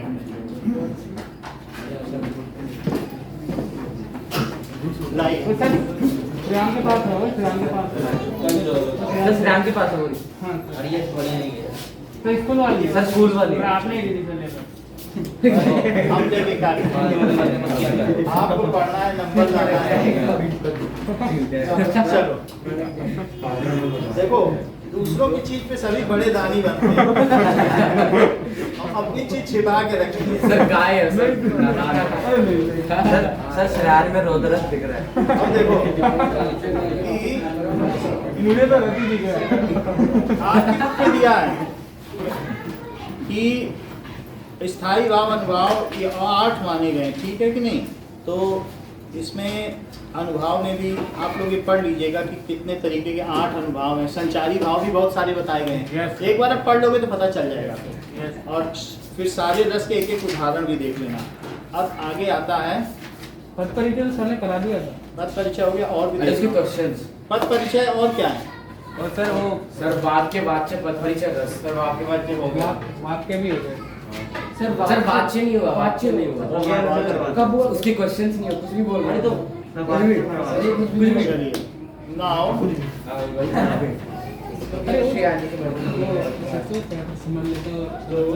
हाँ sir sir Ram sir Lakshman. Sir वो चैप्टर समझा दीजिए सर। सर आप कुछ भी बोल रहे हैं। क्या? सर वो राम लक्ष्मण परशुराम संवाद वो हम बता दे रहे हैं, वो है किसी के पास? हाँ सर नहीं है तो मैं अब सर इसी बुक में है ना सर, इसी में बोलो। सर इसी में। हाँ ये हम बता दे रहे हाँ हैं। सर इसमें सर उसके बाद सर वो याद है ना और शिवान रोदरस। मुझे तो भाई गाय की कथन इसमें निकाल दिया आप। इस पे ही है ना। श्रीराम में थोड़ा वीररस भी दिखा। ये प्रवीण के द्वारा भयानक रस। राम लक्ष्मण परशुराम, सर ये रहा। लक्ष्मण परशुराम संवाद का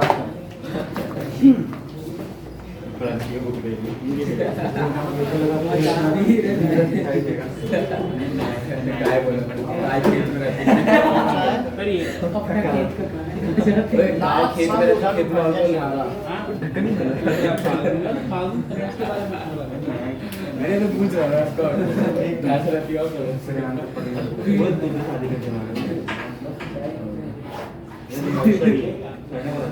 अब देखो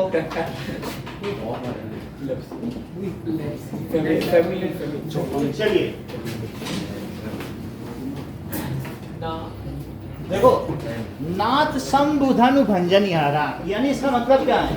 कि शंभु के धनुष को तोड़ने वाला शंभु धनु ना, हे नाथ, ये कौन कह रहा है? क्या लक्ष्मण बोल रहे हैं? परशुराम से। परशुराम आ गए, धनुष टूट गया, उनकी तपस्या भंग हो गई, क्योंकि उनके आराध्य कौन है? परशुराम के आराध्य शिव जी हैं। तो अब जब शिव जी का धनुष टूटा तो उन्हें मालूम चल गया कहाँ टूटा। बोले ये तो दशरथ की सभा में टूटा है। तो उन्होंने बोले कि तुम में से किस राजा ने इसे तोड़ा है? मैंने 33 बार इस धरती से क्षत्रियों का समूल नाश किया है, और अगर नहीं बताओगे तो मैं सारे क्षत्रियों को मार दूंगा। जितने जितने सभा में हाँ जितने भी फिर से नष्ट कर दूंगा, क्योंकि उसने जिसने भी तोड़ा है वो मेरा शत्रु है, ऐसा बोल दिया। तो अब कौन बोल रहा है? और सारे लोग भयभीत हो गए। परशुराम ने ये बात कही तो लक्ष्मण बोले, लक्ष्मण का संवाद है ये। तो उन्होंने कहा, हे नाथ, शंभुधनु भंजनिहारा, शंकर के धनुष को तोड़ने वाला तुम्हारा कोई एक दास ही होगा। सर ये राम जी का सुनोगे तभी तो समझ पाओगे। लक्ष्मण परशुराम संवाद है ये पूरा। फिर से सुनो, नाथ शंभुधनु भंजनिहारा, हुई है कोई एक दास तुम्हारा, तो तुम्हारा कोई एक दास होगा। तो कितनी बड़ी बात कर रहे हैं, जरा फिर से देखें। तो ये यहाँ पर भावार्थ क्या बताया गया है? आयसु कहा कहयतिन मोहि, सुनि रिसाए बोले मुनि कोहि। यानी आयसु कहा है, आपकी क्या आज्ञा है? आपका कोई दास ही होगा कि आपकी क्या आज्ञा है? आप मुझसे क्यों नहीं कहते? आयसु कहा कहिए कि न मोहि, मुझसे क्यों नहीं कहते? और मुनि रिसाई, सुनि रिसाई बोले मुनि कोहि, ऐसा सुन के क्रोध में, रिसाई का मतलब क्या होता है?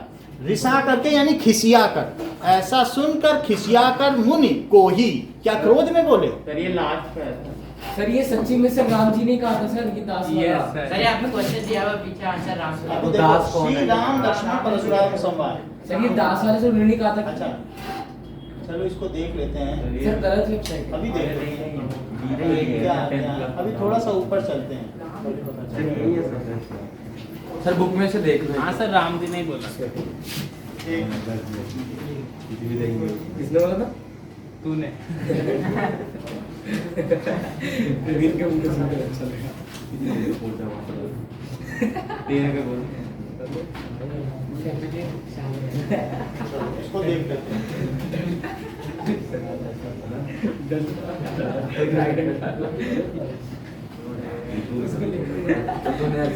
क्योंकि इसमें राम का भी नाम आ रहा है, तो राम भी बोल सकते हैं। राम सर, मुझे पता नहीं अभी से उसने क्रूज का पावर बोल दिया है। परशुराम को संबंधित यहाँ पे ये बात कही है राम ने। राम ने कहा है कि तुम्हारा जो धनुष तोड़ा है वो कौन है? दास। तुम्हारा एक तुम्हारा दास ही ही कोई है। दास अब हम है। यहाँ से देखें, तुम मेरी ओर से नहीं होते। चलो अरे तो ओके। हमने बहुत रदी है। जस्ट सी, पूरी बात समझ में आ गई? नाथ शंभु धनु भंजनिहारा, शंभु के धनुष को भंजनिहारा, तोड़ने वाला हुई हैं को एक दास तुम्हारा, वो तुम्हारा कोई दास होगा। अब आगे क्या कहा गया? आयसु कहा, आपकी आज्ञा क्या है? कहिए कि न मोहि, मुझसे क्यों नहीं कहते? और सुनि रिसाई बोले मुनि कोई, ऐसा सुनकर खिसिया कर मुनि क्रोध में बोले। वो कह रहे हैं आप दास, कोई दास होगा। तो सुनि रिसाई, रिसिया गए, ठीक है ना, खिसिया कर। ना सेवक वो जो करे सेवकाई, और अरे करनी कर करिए लड़ाई। तो अब ये क्या बोल रहे हैं? सेवक वो होता है जो सेवा करे, और आप कह रहे हो हुई है को वो दास तुम्हारा। क्या वो इसने दास जैसा काम किया भी है जो तुम कह रहे हो कि दास होगा? सेवक वो जो करे सेवकाई, अरि करनी सम, दुश्मन के समान वो कार्य कर रहा है। अरि का मतलब क्या होता है? दुश्मन। सो अरि करनी और करिए लड़ाई, और अरि जैसे दुश्मन के साथ समान कार्य करके वो तो मुझसे लड़ाई कर रहा है जिसने धनुष तोड़ा है, और वो सेवक तो नहीं है। सुनहु राम जय शिव धनु तोड़ा, सहस्र भाव सम सो रिपु मेरा। सहस्त्र भाव को परशुराम ने मारा था अपने फरसे से, इसीलिए परशुराम का नाम था। तो सहस्त्र भाव ने इंद्र तक को हरा दिया था, लेकिन उसको किसने परशुराम ने मारा।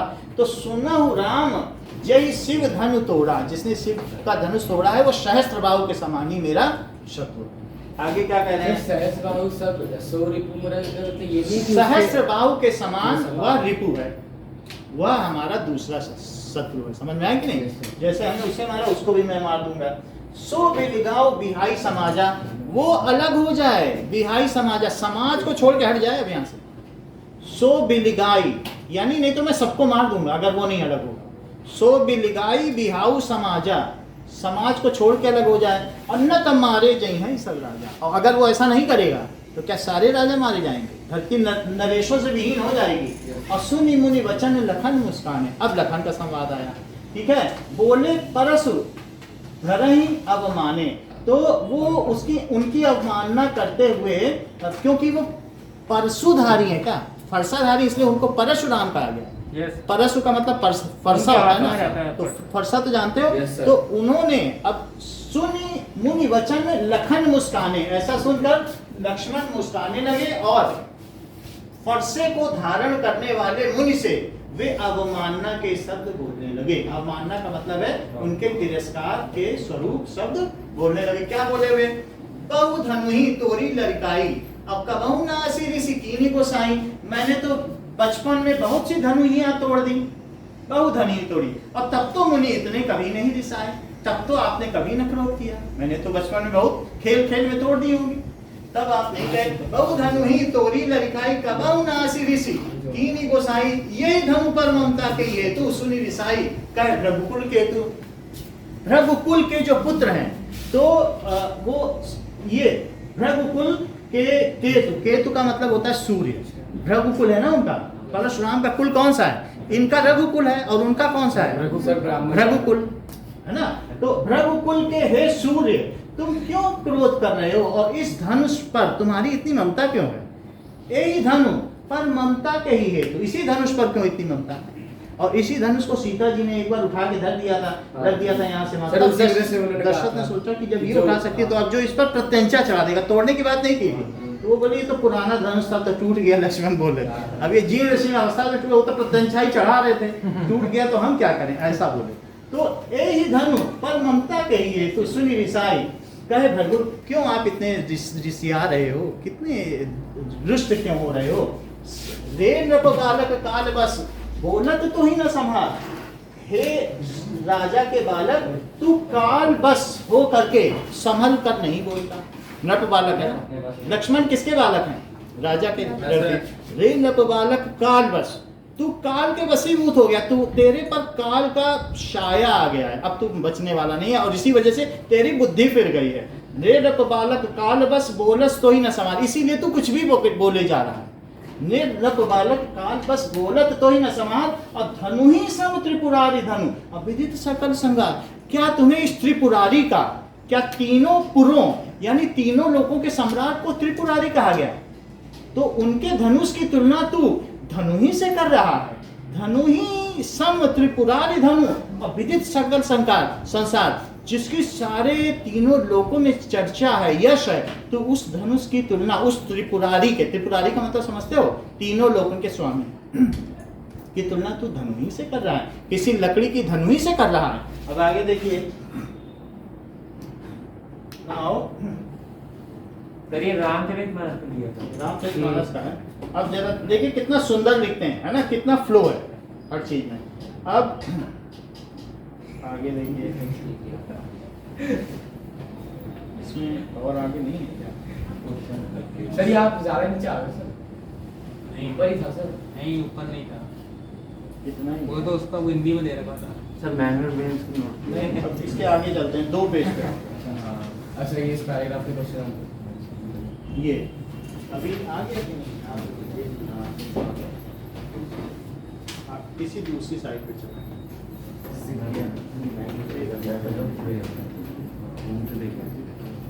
सर बुक से देख के पढ़ा कोई बात नहीं, आप भी देखोगे तो फिर ठीक सही रहेगा। फिर बीच में बोले सबके पास बुक नहीं है ना, ये ठीक है। अब देखो आगे पढ़ो। सर पहले आपने यही बोला। हाँ, ये सही सर है। ये सही था। लखन कहा हंसी हमरे जाना, सुना हूँ देव सब धनुष समाना। लक्ष्मण ने कहा कि हे मुनि, हमारी जानकारी में सब धनुष तो समान ही, क्योंकि हम क्षत्रिय हैं, हमें इस धनुष और उस धनुष से क्या, हम तो धनुष उठाते हैं, प्रत्यंचा चढ़ाते हैं, शत्रु को मार देते हैं, अरि को मार देते हैं, रिपु को मार देते हैं, हमारे लिए क्या धनु ही और क्या त्रिपुरारी का धनु। लखन कहा मुनि हमरे जाना, हमारी जानकारी में तो सुना हूँ देव सब धनुष समाना, सारे धनुष तो समान है। और का क्षति लाभ जून धनु तोरे, और देखा राम नयन के भोरे। तो यानी क्या क्षति, क्या हानि और क्या लाभ। जून धनु, जून का मतलब समझते हो, जैसे जो बिहार के लोग कहते हैं पुराना धनु, ये जूना है। क्यों बोलते हैं जूना है? तो इसका मतलब है जो बहुत पुराना गढ़ हो, क्या उसे जूना गढ़ कहते हैं? अरे बहुत पुराना किला, जूना गढ़ का किला। जूना का मतलब क्या होता है? तो का क्षति लाभ जून धनु तोड़े, पुराने धनुष के टूटने पर उसमें क्या हानि देखना और क्या लाभ। क्षति का मतलब हानि, क्या क्षति लाभ जून धनु तोड़े। और फिर आगे क्या कह रहे हैं देखा राम नयन के भोरे, और राम ने दृढ़ कोर से, आंखों के कोर से उनको घूरा कि लक्ष्मण तुम ज्यादा ही बोल रहे हो। देखा राम, तो राम ने देखा कि ये ज्यादा ही बोल रहे हो, है ना। देखा राम नयन, आंखन दृढ़ कोर, आंखों के कोने से उन्होंने देखा कि ऐसा ना करो। अब आगे देखिए कि ये देखा श्री रामचंद्र ने, अब इसका दूसरा मतलब बता, श्री रामचंद्र ने तो इसे नवीन के धोखे से देखा था, तो नए के धोखे से देखा था, नया होगा जरा इस पे प्रत्यंछा अच्छे से आए। इसका यहाँ मतलब ये है, देखा राम, अब वो हिंट भी दे रहे हैं कि किसने तोड़ा। देखा राम नयन के भोरे, तो नयन, नयन का मतलब नवीन के भोरे होगा, नए के दृष्टि से देखा, ठीक है। अब आगे देखिए, छुअत टूट रघुपति नहीं दोषु, और बिनु काज करित कत रोसु, ये छूते ही, छुअत टूट रघुपति का दोषु, यानी रघुपति का इसमें क्या दोष, वो छूते ही टूट गया। अब मुनि बिन काज करित कर रोसु, तुम बिना कारण क्यों रोष कर रहे हो। बोले चितई परसु की ओरा, रेसट सुने सुभाव न मोरा, बोले चितई। अब वो देखकर परशुराम, चितई, चितई का मतलब क्या है, देखना, चितई, चितवन होता है कि नहीं, मन से देखना। तो इसी तरीके बोले चितई परसु की ओरा, वो अपने फरसे की ओर देखकर बोले, सुन सठ, क्या तुम्हें मेरा स्वभाव नहीं मालूम है। सुन सठ सुने स्वभाव न मोरा, क्या तुम्हें मालूम नहीं कि मैंने क्षत्रियों से इस धरती को इतने बार विमुख कर दिया है। अब देखो कि बालक बोली बधाऊ नहीं तोई, केवल मुनि जड़ जाने ही मोही, तुम सिर्फ मुझे एक मुनि मात्र मानते हो, ये नहीं जानते हो कि मैं किस प्रकार का हूं, मैं फरसाधारी हूं, ठीक है कि नहीं। और बालक जानकर तो मैं तुम्हें छोड़ रहा हूं। इसमें भयानक है सर। देखो यहाँ पर ये एक तरीके का वीर रस भी है, अभी हम इसमें रस भी देख लेते हैं। वो बालक बोली बधाई नहीं तो ही, केवल मुनि जड़ जाने मोही, क्या तुम मुझे एक जड़ मात्र मुनि ही मानते हो, सिर्फ मुनि है सीधे साधे। अब बालक समझ के मैं तुम्हें छोड़ रहा हूं और तुम मुझे क्या मान रहे हो, केवल मुनि जड़ माने ही मोही, बाल ब्रह्मचारी अति कोही, विश्व विदित क्षत्रिय कुलद्रोही। बाल ब्रह्मचारी, मैं बाल ब्रह्मचारी हूँ, बचपन से ही मैंने विवाह नहीं किया और ब्रह्मचर्य धारण कर रखा है। बाल ब्रह्मचारी, अपनी बड़ाई वो कर रहे हैं। तो अब वो लक्ष्मण बोलेंगे मुनि देवता घर ही के बाड़े, ये घर ही के बड़े हैं। जैसे घर का बड़ा आदमी नहीं होता, ये होता पूरे समाज का बड़ा है, और घर का बड़ा आदमी अपनी ही बड़ाई करता रहता, उसको कोई जानता नहीं है। मुनि देवता तो घर ही के बड़े हैं। अब ये लक्ष्मण बोलेंगे, तो अब इन्होंने क्या कह दिया, बाल ब्रह्मचारी अति क्रोधी। अब वो अपनी बड़ाई कर रहे हैं, कोई अपनी बड़ाई खुद करता है क्या। कहते हैं मैंने इतनी बार क्षत्रियों से विनाश कर दिया है, मैं बाल ब्रह्मचारी हूँ, अति क्रोधी, मैं क्रोधी भी हूँ क्या। और विश्व विदित क्षत्रिय कुल द्रोही, मैं क्षत्रिय कुल का द्रोही हूँ, क्योंकि जो सहस्त्रबाहु था कि वो क्षत्रिय कुल का था, और उसकी वजह से मैंने 33 बार जो छुप गए क्षत्रिय, वहां से फिर क्षत्रिय बने हैं, लेकिन जो जिनको दिखे हमने सबको मार दिया। तो विश्व विदित, ये मैं क्षत्रिय कुल का द्रोही हूँ, ये पूरे संसार में विदित है। जब परशुराम पहुंचे तो सभा के सब लोग खड़े हो गए, क्या जनक भी खड़े हो गए, और इसी तरीके से सभी खड़े हो गए। तो विश्व विदित क्षत्रिय कुल द्रोही, और साथ ही साथ इनको क्या कहते हैं, क्या इन्होंने अपनी माँ का भी वध कर दिया था पिता के कहने सर क्यों? उनके पिता क्या वो सर पर वो वापस जमदग्नि थे ना, इनके पिता कौन थे, जमदग्नि। जमदग्नि ने इनसे कहा कि जाओ अपनी माता का सर काट के ले आओ, तो ये लेके आ गए। क्यों? कोई रीजन था कि सर पिता का आज्ञा मान, पिता की आज्ञा मानते थे। उनको ये लगा कि उनकी माँ किसी के साथ, इंद्र आ गए थे और उन्होंने धोखे के साथ उनकी माँ के साथ सो गए थे, तो उस वजह से उनके पिता को ये बात पसंद नहीं आई, तो उन्होंने अपने पुत्र को बचाओ उन्होंने काट दिया। तो इसलिए इनका नाम भी पड़ा था कि माँ का हत्यारा, ऐसा कुछ है। सर पर वापस जिंदा हो गई थी ना माँ तो, सर माँ तो फिर वापस जिंदा हो गई थी, जिंदा हो गई वो बात की बात है, लेकिन अभी क्या बात कही गई है, विश्व विदित। इन्होंने यहाँ क्या बात कही, विश्व विदित क्षत्रिय कुल द्रोही, ये बात कही गई कि नहीं। सर इनका जो फरसा वो भी इनको शिवजी ने गिफ्ट किया था ना सर। अभी आगे की बात यहाँ पे दिखा दिया, इतनी बात समझ आई, इतनी बात समझ आ गई। अरे भेंट दी थी, हंसने की बात नहीं है, है मतलब भेंट दी थी सर। आगे का गिफ्ट देखो, अरे देखोगे तभी तो भाई आपने जो कहा वही तो हम पढ़ाना है, अपनी तरफ से नहीं पढ़ाया। भुज बल भूमि भूप बिनु कीनी, अपने भुजाओं के बल पर मैंने भूमि को भूप बिनु किया। भूप का मतलब क्या, राजा।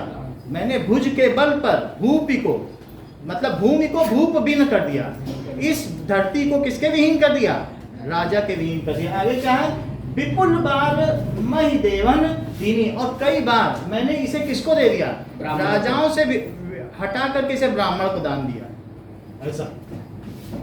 तहि देवन दीनी सहस बाहु भुज छेदन निहारा परस विलो की महीप कुमारा।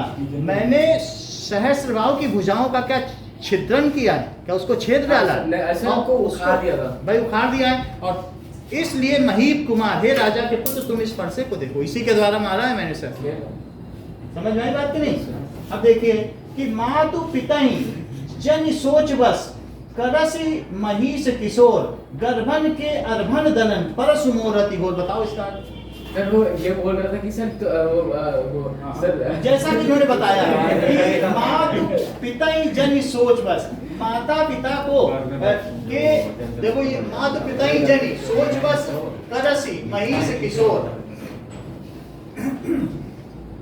करसी महिष किशोर जन सोच बस।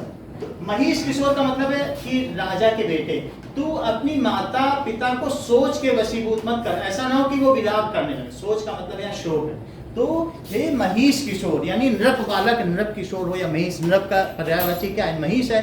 तो हे महिष किशोर, हे राजा के बच्चे, तू अपने माता पिता को शोक के वशीभूत मत कर, उन्हें शोकाकुल मत कर, क्योंकि अब गर्भन के अर्भन दलन, अब परस मोर अधि घोर, ये मेरा परसा इतना घोर है कि गर्भ में पल रहे बच्चे तक को मार देता है, डरा देता है, अर्भन उनको मार देता है। फीटस। और तो फिर ऐसा इन्होंने किया भी था एक फरसे से। जैसे आपने देखा कि जब ये वो हुआ कि परीक्षित ये हुआ था कि एक कौन सा वो होता है आयुध, वो इन्होंने ब्रह्मास्त्र चला दिया ना। तो ब्रह्मास्त्र चला दिया था कर्ण ने, तो महाभारत में हुआ था। तो ब्रह्मास्त्र चला तो बोले अब ये ब्रह्मास्त्र वापस ले लो, अर्जुन को मत मारो। तो फिर बोले कहाँ जाए, ब्रह्मास्त्र तो नहीं जा सकता। बोले ये जाओ और वो परीक्षित की जो पत्नी के गर्भ में पल रहा बच्चा उसको मारो। इसके लिए फिर सजा भी ऐसे ही कुछ भी है, मतलब ब्रह्मास्त्र खाली नहीं जाए, किसी को मारे। तो वही गर्भन के अर्भन दलन। तो हमारा फरसव बता रहे हैं, दिखा रहे हैं कि इतना कठोर है कि गर्भ में पल रहे बच्चे तक को मार देता है। तो हे महिष कुमार, अपने माता पिता को शोक के वशीभूत मत कर, ऐसी बात है। फिर आगे क्या कहते हैं? सर लक्ष्मण जी थोड़ी गर्भ ना हो, लेकिन वो अपनी तारीफ कर रहे हैं, अपने फरसे का चीजों के कॉन्सेप्ट को नहीं समझ रहे हैं कि किसकी तारीफ कर रहे हैं। मैंने इतनी बार लोगों को वो किया है, अपनी बड़ाई नहीं कर रहे हैं क्या? एक मुनि होकर अपनी बड़ाई कर रहे हैं, और ये मेरा फरसा बहुत ध्यान है कि तुम ऐसी बातें क्यों कर रहे हो, बार बार अपनी बड़ाई कर रहे हैं। तो अब आगे की बात क्या है कि बिहसी लखन बोले मृदुबानी। फिर इतना बोलने के बाद फिर लखन हंसने लगे। बिहसी लखन बोले मधुबानी, अहो मुनीस महाभटमानी। तो हे मुनीस, जो भटमानी, भटमानी का क्या मीनिंग है कि मुनीश्वर, तो भट मानी का मतलब है योद्धा। तो हे ये मुनीश्वर तो अपने आप को बड़ा भारी योद्धा समझते हैं। लखन अब क्या बोले कि ये तो अपने को बहुत बड़ा योद्धा समझते हैं। पुनि पुनि मोहि दिखाओ कठारू, ये बार बार मुझे फरसा दिखा रहे हैं, जैसे फूंक कर पहाड़ को उड़ा लेना चाहते हैं। ये सोचते हैं कि फूंक देंगे तो पहाड़ उड़ जाएगा। तो ये पुनि पुनि मोहि दिखाओ कठारू, चाहत उड़ावन फूंक पहाड़ू, ये ऐसा सोचते हैं कि फूंक देंगे तो पहाड़ उड़ जाएगा, अपने आप को पहाड़ बता रहे हैं। तो ये सोचें कि मुनि तो हमें ऐसे ही समझ रहे हैं कि जैसे अभी तक किया है वैसा कर रहे हैं। अब देखिए कि यहाँ कुम्हड़ बतियां तो नहीं, यहाँ कुम्हड़े में खिले हुए फूल नहीं है सब लोग। कुम्हड़ बतियां जानते हो, ये जो सेमल के फूल जानते हो, ये ऐसा यह संसार है जैसा सेमल फूल। और दिन दस के व्यवहार में झूठे रंग न भूल। सेमल के फूल को तो सभी लोग जानते हैं, नहीं जानते कि एक ऐसा सेमल का वृक्ष होता है जिसके फूल बड़े शानो शौकत के साथ खिलते हैं, और 3 दिन में वो 3-4 ही दिन खुलते हैं साल में, और फिर उसके बाद वो झड़ जाते हैं। बड़े बड़े फूल होते हैं, बड़े बड़े वृक्षों में होते नहीं है ऐसे लाल, अभी हम दिखा देंगे आपको वीडियो में सेमल फूल को। तो ये उस पर ही तो कबीर ने लिखा है कि ऐसा यह संसार है जैसा सेमल फूल, और उस सेमल के फूल को क्या कुम्भड़ बतियां भी कहते हैं। तो उन्होंने कहा यहाँ कोई कुम्भड़ बतियां नहीं है, कोई सेमल के फूल नहीं है हम लोग जो आप सोच रहे हो कि पहाड़ की तरह उखाड़ दो। तो यहाँ कुम्भड़ बतियां को नहीं, और जो तर्जनी देख मर जाए, जिसको उंगली दिखाओ। तो यहाँ कोई बच्चे लोग नहीं है। कुम्भड़ बतियां का मतलब क्या है? तर्जनी तो वो पिंकी तर्जनी उंगली होती है ना, तो दैट इज 4 फिंगर।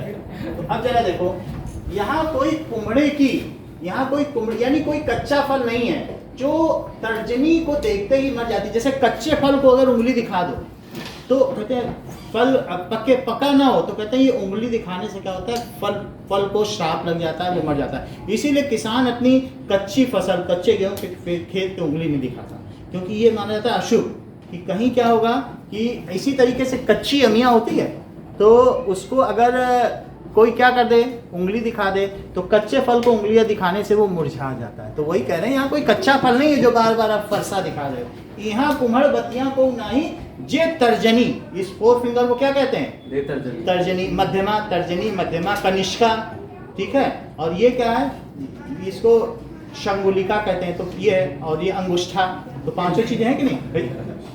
हंस रही है, इसमें भी हंस बोले हम तो अरबी में जानते हैं, तो फारसी में जानते हैं, हिंदी में जानते हैं। अब देखो सर कह रहे हम तो लेडी फिंगर कहते हैं। अब तो यही समझ नहीं पाते हैं, हंसते कम। तो सब बोल रहे हैं हमारे जमाने में। कुम्हड़ बतियां को नहीं, जे देखी तर्जनी जे मर जाई। बोलो बात समझ में आई? जो कच्चे फल नहीं है हम लोग जो उंगली दिखाने से मुरझा जाएंगे। आगे की बात समझिए कि देखी कुठारू और सरासन गाना, मैं कछु कहा सही तभी माना। तो कुठार और धनुष बाण देखकर ही मैंने कुछ अभिमान सहित कहा था कि मैंने अभिमान सहित क्यों बोला। ये कैसे मुनि है कि जिनके एक तरफ तो धनुष बाण है और एक तरफ फरसा, ये कोई मुनि है? मुनि का ये स्वरूप होता है। तो मैंने तो अभिमान सहित कुछ ऐसे ही बोल दिया, क्योंकि मैंने तो ऐसा मुनि देखा, देख ही कुठार और सरासन बाना, मैंने देखा ये कैसे मुनि है कि इनके एक तरफ धनुष बाण और एक तरफ कुठार है, और पीछे क्या है? अगर आप परशुराम का देखें चित्र तो ऐसे ही कहा गया है, ठीक है। और मैं कछु कहा सहित अभिमाना, मैंने इसी वजह से कुछ आपको अभिमान के सहित कह दिया। रघुसम रघुसुत समझ जनेऊ विलोकी, जो कछु कहाऊं सहाऊं ऋषि रोकी। अब जरा आगे की देखिए, रघुसुत, हाँ बोलो क्या बात है? सर एक बच्चा नहीं और कोई बात है, ऐसे नहीं है, बोलो क्या बात है? पागल है। You should quit if you are not comfortable. What I can say? आप ही ने तो कहा था ये पढ़ा, स्विच ओवर करें क्या? कोई बात है तो बताइए हमको, हंसने लायक तो नहीं है यहाँ पर। सर इसको हमने युग की याद आई। या फिर ये समझते हो कि ये विदूषक है? विदूषक समझते हो? हर चीज पे तो क्या बोल देते हो? सर दही सर की सुन नहीं आ रही दूसरे मतलब। किसी भी चीज में जो छोटी से छोटी हिंदी की बात बोलो, बोलो क्या सर? अब हिंदी पढ़ रहे हो तो हिंदी की तरह आप बिहेव करो। तो इस तरीके से, ठीक है। रघु सुत समझ जनेऊ विलोकी, जो कछु कहाऊं साहसी ऋषि रोकी। रघुवंशी समझ कर और यज्ञोपवीत देकर जो आप कहते हैं मैं क्रोध करो। रघुसुत समझ, देखिए आप क्या लिखा है, रघुकुत समझ जनेऊ विलोकी, मैं तुम्हारे जनेऊ होता है कि नहीं, जनेऊ को धारण करके भृगुसुत मुनि के पुत्र हो, ऐसा समझ करके जो कछु कहाऊं, जो आप बोल रहे हो मैं अपना क्रोध छिपा कर चुपचाप सुन ले रहा हूँ। उन्होंने कहा कि मैं इसको यहाँ को राजा के विलोक, मैंने वो भी सुना, बोला नहीं कि पूरी सभा को मैं किससे कर दूंगा, राजा से विनरप के विपरीत कर दूंगा, बोला कि नहीं परशुराम? बोला भृगुसुत समझ रहा हूँ और जनेऊ देख रहा हूँ, इसीलिए मैं क्रोध सहकर चुप हूँ, लक्ष्मण बोले। फिर आगे क्या कहते हैं, सुर महिसुर हरिजन अरु गाई, हमरे कुल इन पर न सुराई। कौन किस पर, हमारा भी कुल उसका रघुकुल है, हम किन पर क्रोध नहीं करते, हम देवताओं पर क्रोध नहीं करते। तुम ब्राह्मण हो, ब्राह्मण पर क्रोध नहीं करते। क्या परशुराम ब्राह्मण नहीं थे? Yes, yes. ब्राह्मण पर क्रोध नहीं, गाय पर क्रोध नहीं करते। किस पर? देखो सुर महिसुर, तो सुर पर ब्राह्मण, महिसुर का मतलब है महिसुर का मतलब है ब्राह्मण। हरिजन, हरिजन का मतलब भगवान के भक्त, और गो इन पर, और गाय का मतलब है गाय पर। इनमें से हम लोग क्रोध नहीं करते या इन पर हम वीरता नहीं दिखाते, क्योंकि हम इनकी आराधना करते हैं, हम इनकी पूजा करते हैं। तो ऐसा लक्ष्मण कह रहे हैं। बंधे पाप अब कीरत हारे, और मारत हूँ का पाप तुम्हारे। अगर मान लीजिए, अगर इनको मैंने मार दिया, देवता को मार दिया, ब्राह्मण को, तो फिर क्या होता है? अब कीर्ति लगती, देखो ब्राह्मण को मार दिया। और अगर इनसे हारते हो तो और अब कीर्ति, देखो ब्राह्मण से हार गए। मान लो स्त्री पे तुमने हाथ उठाया, स्त्री पे हाथ उठाया और स्त्री से हाथ उठाते हो तब उसने तुम्हें मारी, स्त्री से मार हर हालत में तुम्हारी बद्दुआ होती है। तो अब यहाँ पर ये बात ये कह रहे हैं कि अगर मैं इनको मारता हूँ तो भी अब कीर्ति है, और इनसे हार गया तो भी अब कीर्ति, दोनों तरीके से अब कीर्ति है कि नहीं। तो ये क्या बात कही गई, बंदे पाप और अब कीरत आ रही। मानो इनको बांध लिया तो पाप है, और अगर इनसे हारने पर अब कीर्ति है कि रघुकुल के होकर के हार गए, ब्राह्मण से हार गए, ये चीज हो गई। और मारत हूँ पाप परिये तुम्हारे, अगर तुम मुझे मारोगे तब भी मैं तुम्हारे पैर ही पड़ूंगा। लक्ष्मण क्या कह रहे हैं परशुराम से, मारत हूँ पाप परिये तुम्हारे, मारोगे तो भी तुम्हारे पैर पड़ूंगा। देखो कोटि पुलिस संग वचन तुम्हारा, व्यर्थ धरौ धन बाण तुम्हारा वचन ही कठोरों परसों के समान है, व्यर्थ ही तुम धनुष बाण धरे हो। तुम अगर जैसे व्यक्ति अगर सिर्फ गाली दे दे पेड़ के पास जाकर तो पेड़ मुरझा जाए, अच्छे से अच्छा अशोक वृक्ष, ये साइंटिस्ट ने देखा, जाके सिर्फ उसको दिन भर गाली दो पेड़ मुरझा जाता है, फिर उसको पानी भी नहीं सूट करता। ये जगदीश चंद्र बसु का किया हुआ है, ये जिन्होंने कहा था कि पेड़ों में जान होती है, ये बिल्कुल हर तरीके से, सिर्फ तुम अपने घर में पौधा पालो, रोज 2 शाम को मर जाए। तो वही बात कह रहे हैं कि तुमने क्यों फरसा धर रखा है, तुम्हारे वचन ही कठोरों कुठार के समान है, बेकार में तुमने धनुष बाण धर रखा। तो किसी ने बोला था सर गाना लगा के सर पानी दो तो सर जल्दी जो बिलोकी, देखिए जो बिलोकी अनुचित कहाऊं, क्षमा महामुनि धीर, और सुनि सरोस रघुवंश मुनि बोले गिरा गंभीर। जो बिलोकी, जो मैंने आपके धनुष बाण को देखकर, बिलोकी का मतलब देखना, अनुचित कह रहा हूं मैं, अगर कुछ गलत कह रहा हूं, जो बिलोकी तुम्हारे धनुष बाण को देखकर मैंने कुछ अनुचित कहा हो, हे महामुनि धीर, महामुनि जो बड़े धैर्यवान, मुझे क्षमा कर दो। अब लक्ष्मण ऐसे बोल रहे हैं। और सुनि सरोष, सरोष यानी क्रोध में भर, और उनका गुस्सा चढ़ा दिया। सुनि सरोष रघुवंश मुनि बोले गिरा गंभीर, गंभीर वाणी में बोले। अभी तक तो वो इधर उधर की बात करते, अब चेतावनी के लहजे में, अब तुम नहीं छोड़ो, राम देख लेना, मैं तुम्हारे भाई को बहुत छोड़ चुका हूँ, अब मैं मारने जा रहा हूँ। उन्होंने राम को भी बता दिया, तुम्हारे छोटे भाई को मार दूंगा, और विश्वामित्र, ये जो तुम्हारे शिष्य आए अब इनको मैं नहीं छोड़ूंगा, मरेंगे। विश्वामित्र को भी बोल दिया और राम को भी बोल दिया। अब आगे देखो, गिरा गंभीर का मतलब है गंभीर वाणी में क्या बोले, कौशिक सुनहु मंद यहु बालक, और कुटिल काल बस निज कुल घाल। कौशिक किसको कहा गया है, ये जैसा कह रहे हैं, ठीक कह रहे हैं। तो विश्वामित्र को कौशिक, कौशिक मुनि भी तो उनको कहते हैं कौशिक मुनि। क्या विश्वामित्र को ही मेनका ने एक बार क्या कर दिया था कि जब वो ध्यान में बैठे थे तो उनका ध्यान भंग कर दिया था कि नहीं, विश्वामित्र ही तो थे, तो उनको कहते हैं कौशिक। कौशिक किसको कहा गया, विश्वामित्र।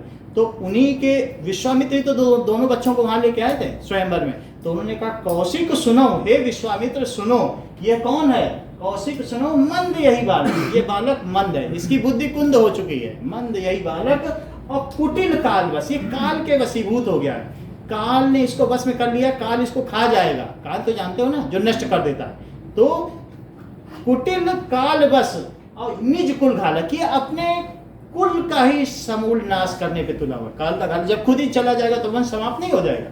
तो कुटिल काल बस निज कुल घालक, आगे क्या कह रहे, भानु वंश राकेश कलंकु। तो ये सूर्य वंश का, भानु किसको कहते हैं, सूर्य को कहते हैं, और चंद्रमा का ही कलंक करने, वो राकेश भी सूर्य को कहते हैं, लेकिन ये सूर्य को कलंकित कर देगा। सूर्य के वंशज हैं, लेकिन किसको कलंकित कर, रघुवंश किसको कहते हैं, सूर्यवंशी, कोई तो रघुवंशी कहते हैं। क्योंकि रघुवंशी क्यों कहते हैं, क्या सूर्यवंश में कोई रघु नाम के बहुत अच्छे राजा हुए थे, रघुवंश किसके कहते हैं, भृगुवंश है, तो ये भृगु, ये मुनियों का जो वंश है उसको भृगु कहते हैं।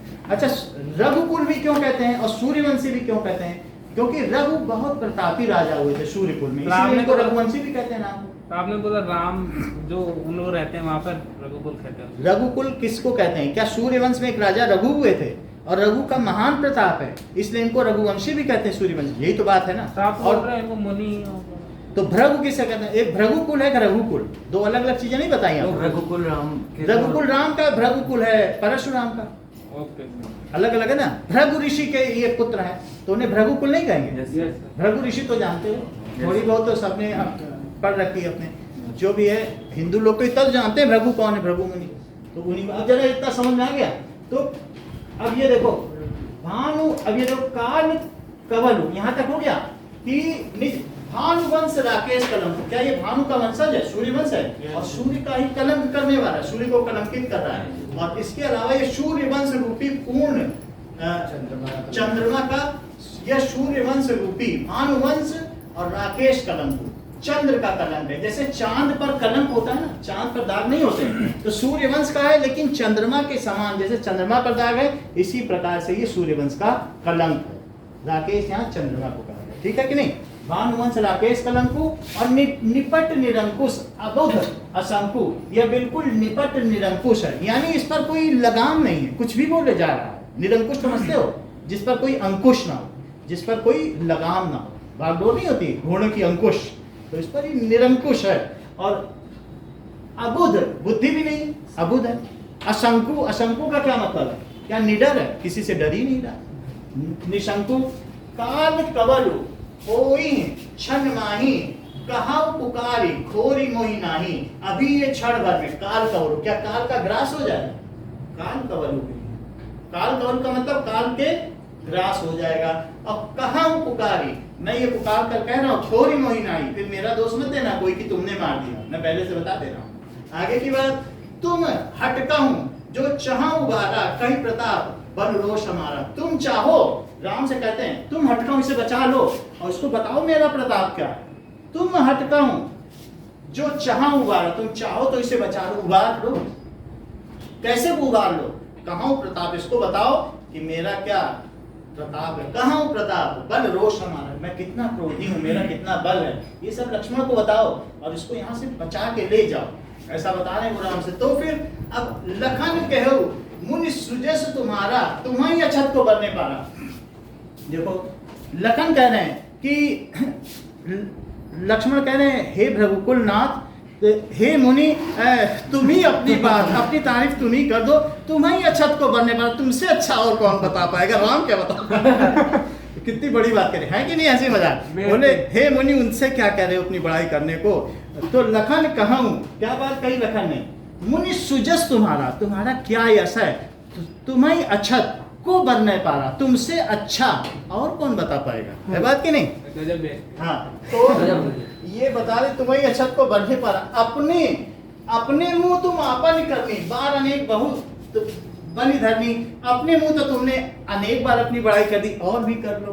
तो ये कह रहे हैं अपने मुंह तुम आपन करनी और बार अनेक भांति बहु बरनी, बहुत तरीके से तुमने बता दी, तो और भी एक बार बता दो। आगे क्या कह रहे हैं, नहीं सुन संतोष तब पुनि कछु कहा हो, अगर अभी भी संतोष नहीं हुआ तो और भी फिर से कहो कुछ, नहीं संतोष तब पुनि कछु कहा हो, और जन ऋषि रोगी दुखा दुख सहो, अपने को रोक कर इतना दुस्सह दुख मत सहो कि नहीं बता पा रहे हो कि मुझे बताने नहीं दिया, तो अपने को रोको मत और इतना दुस्सह दुख क्यों सह रहे हो, बताते जाओ। आगे क्या कह रहे हैं कि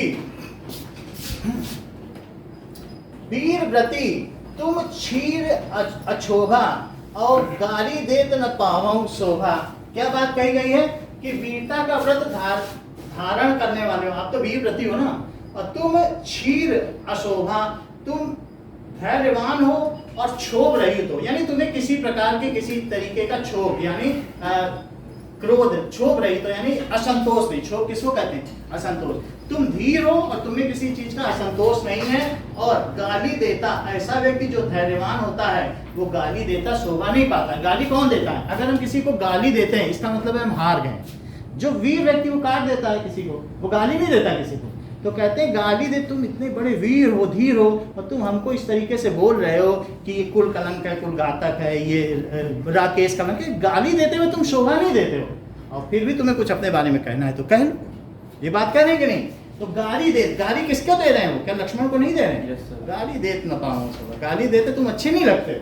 फिर आगे क्या कहा, सूर समर करनी करिए करी न जनावई आप, और विद्यमान रण पाई रिपु कारई कायर करे प्रभु। सूर समर, सूरवीर के समान करनी करते हैं जो सूर होते हैं, वीर होते हैं, कि वो क्या करते हैं, समर क्या होता है बताओ, सूर समर, समर का मतलब युद्ध के मैदान में वीर क्या करते हैं, क्या वो करनी करते हैं, और फिर क्या नहीं करते, कहीं न जनावो, क्या वो अपने आप को बखान करते हैं कि करनी करते हैं, करनी। सूर समर में करनी करते हैं, कहीं न जनावो, आपने अपने आप का बखान नहीं करते, हम तो ऐसे हैं वैसे हैं, वहां तो तलवार चलाते हैं, तीर चलाते हैं। और विद्यमान रण पाई रिपु कायर कहीं प्रताप, अगर रण में अपने रिपु को पाकर विद्यमान का मतलब पाकर, जो कायर व्यक्ति है वही अपना प्रताप कहते हैं। समझ में आई बात कि नहीं? और जो शूर होते हैं वो अपनी करनी करते हैं, और जो कायर होते हैं वो अपना प्रताप कहते हैं, रन में रिपु को पाकर। आगे देखिए,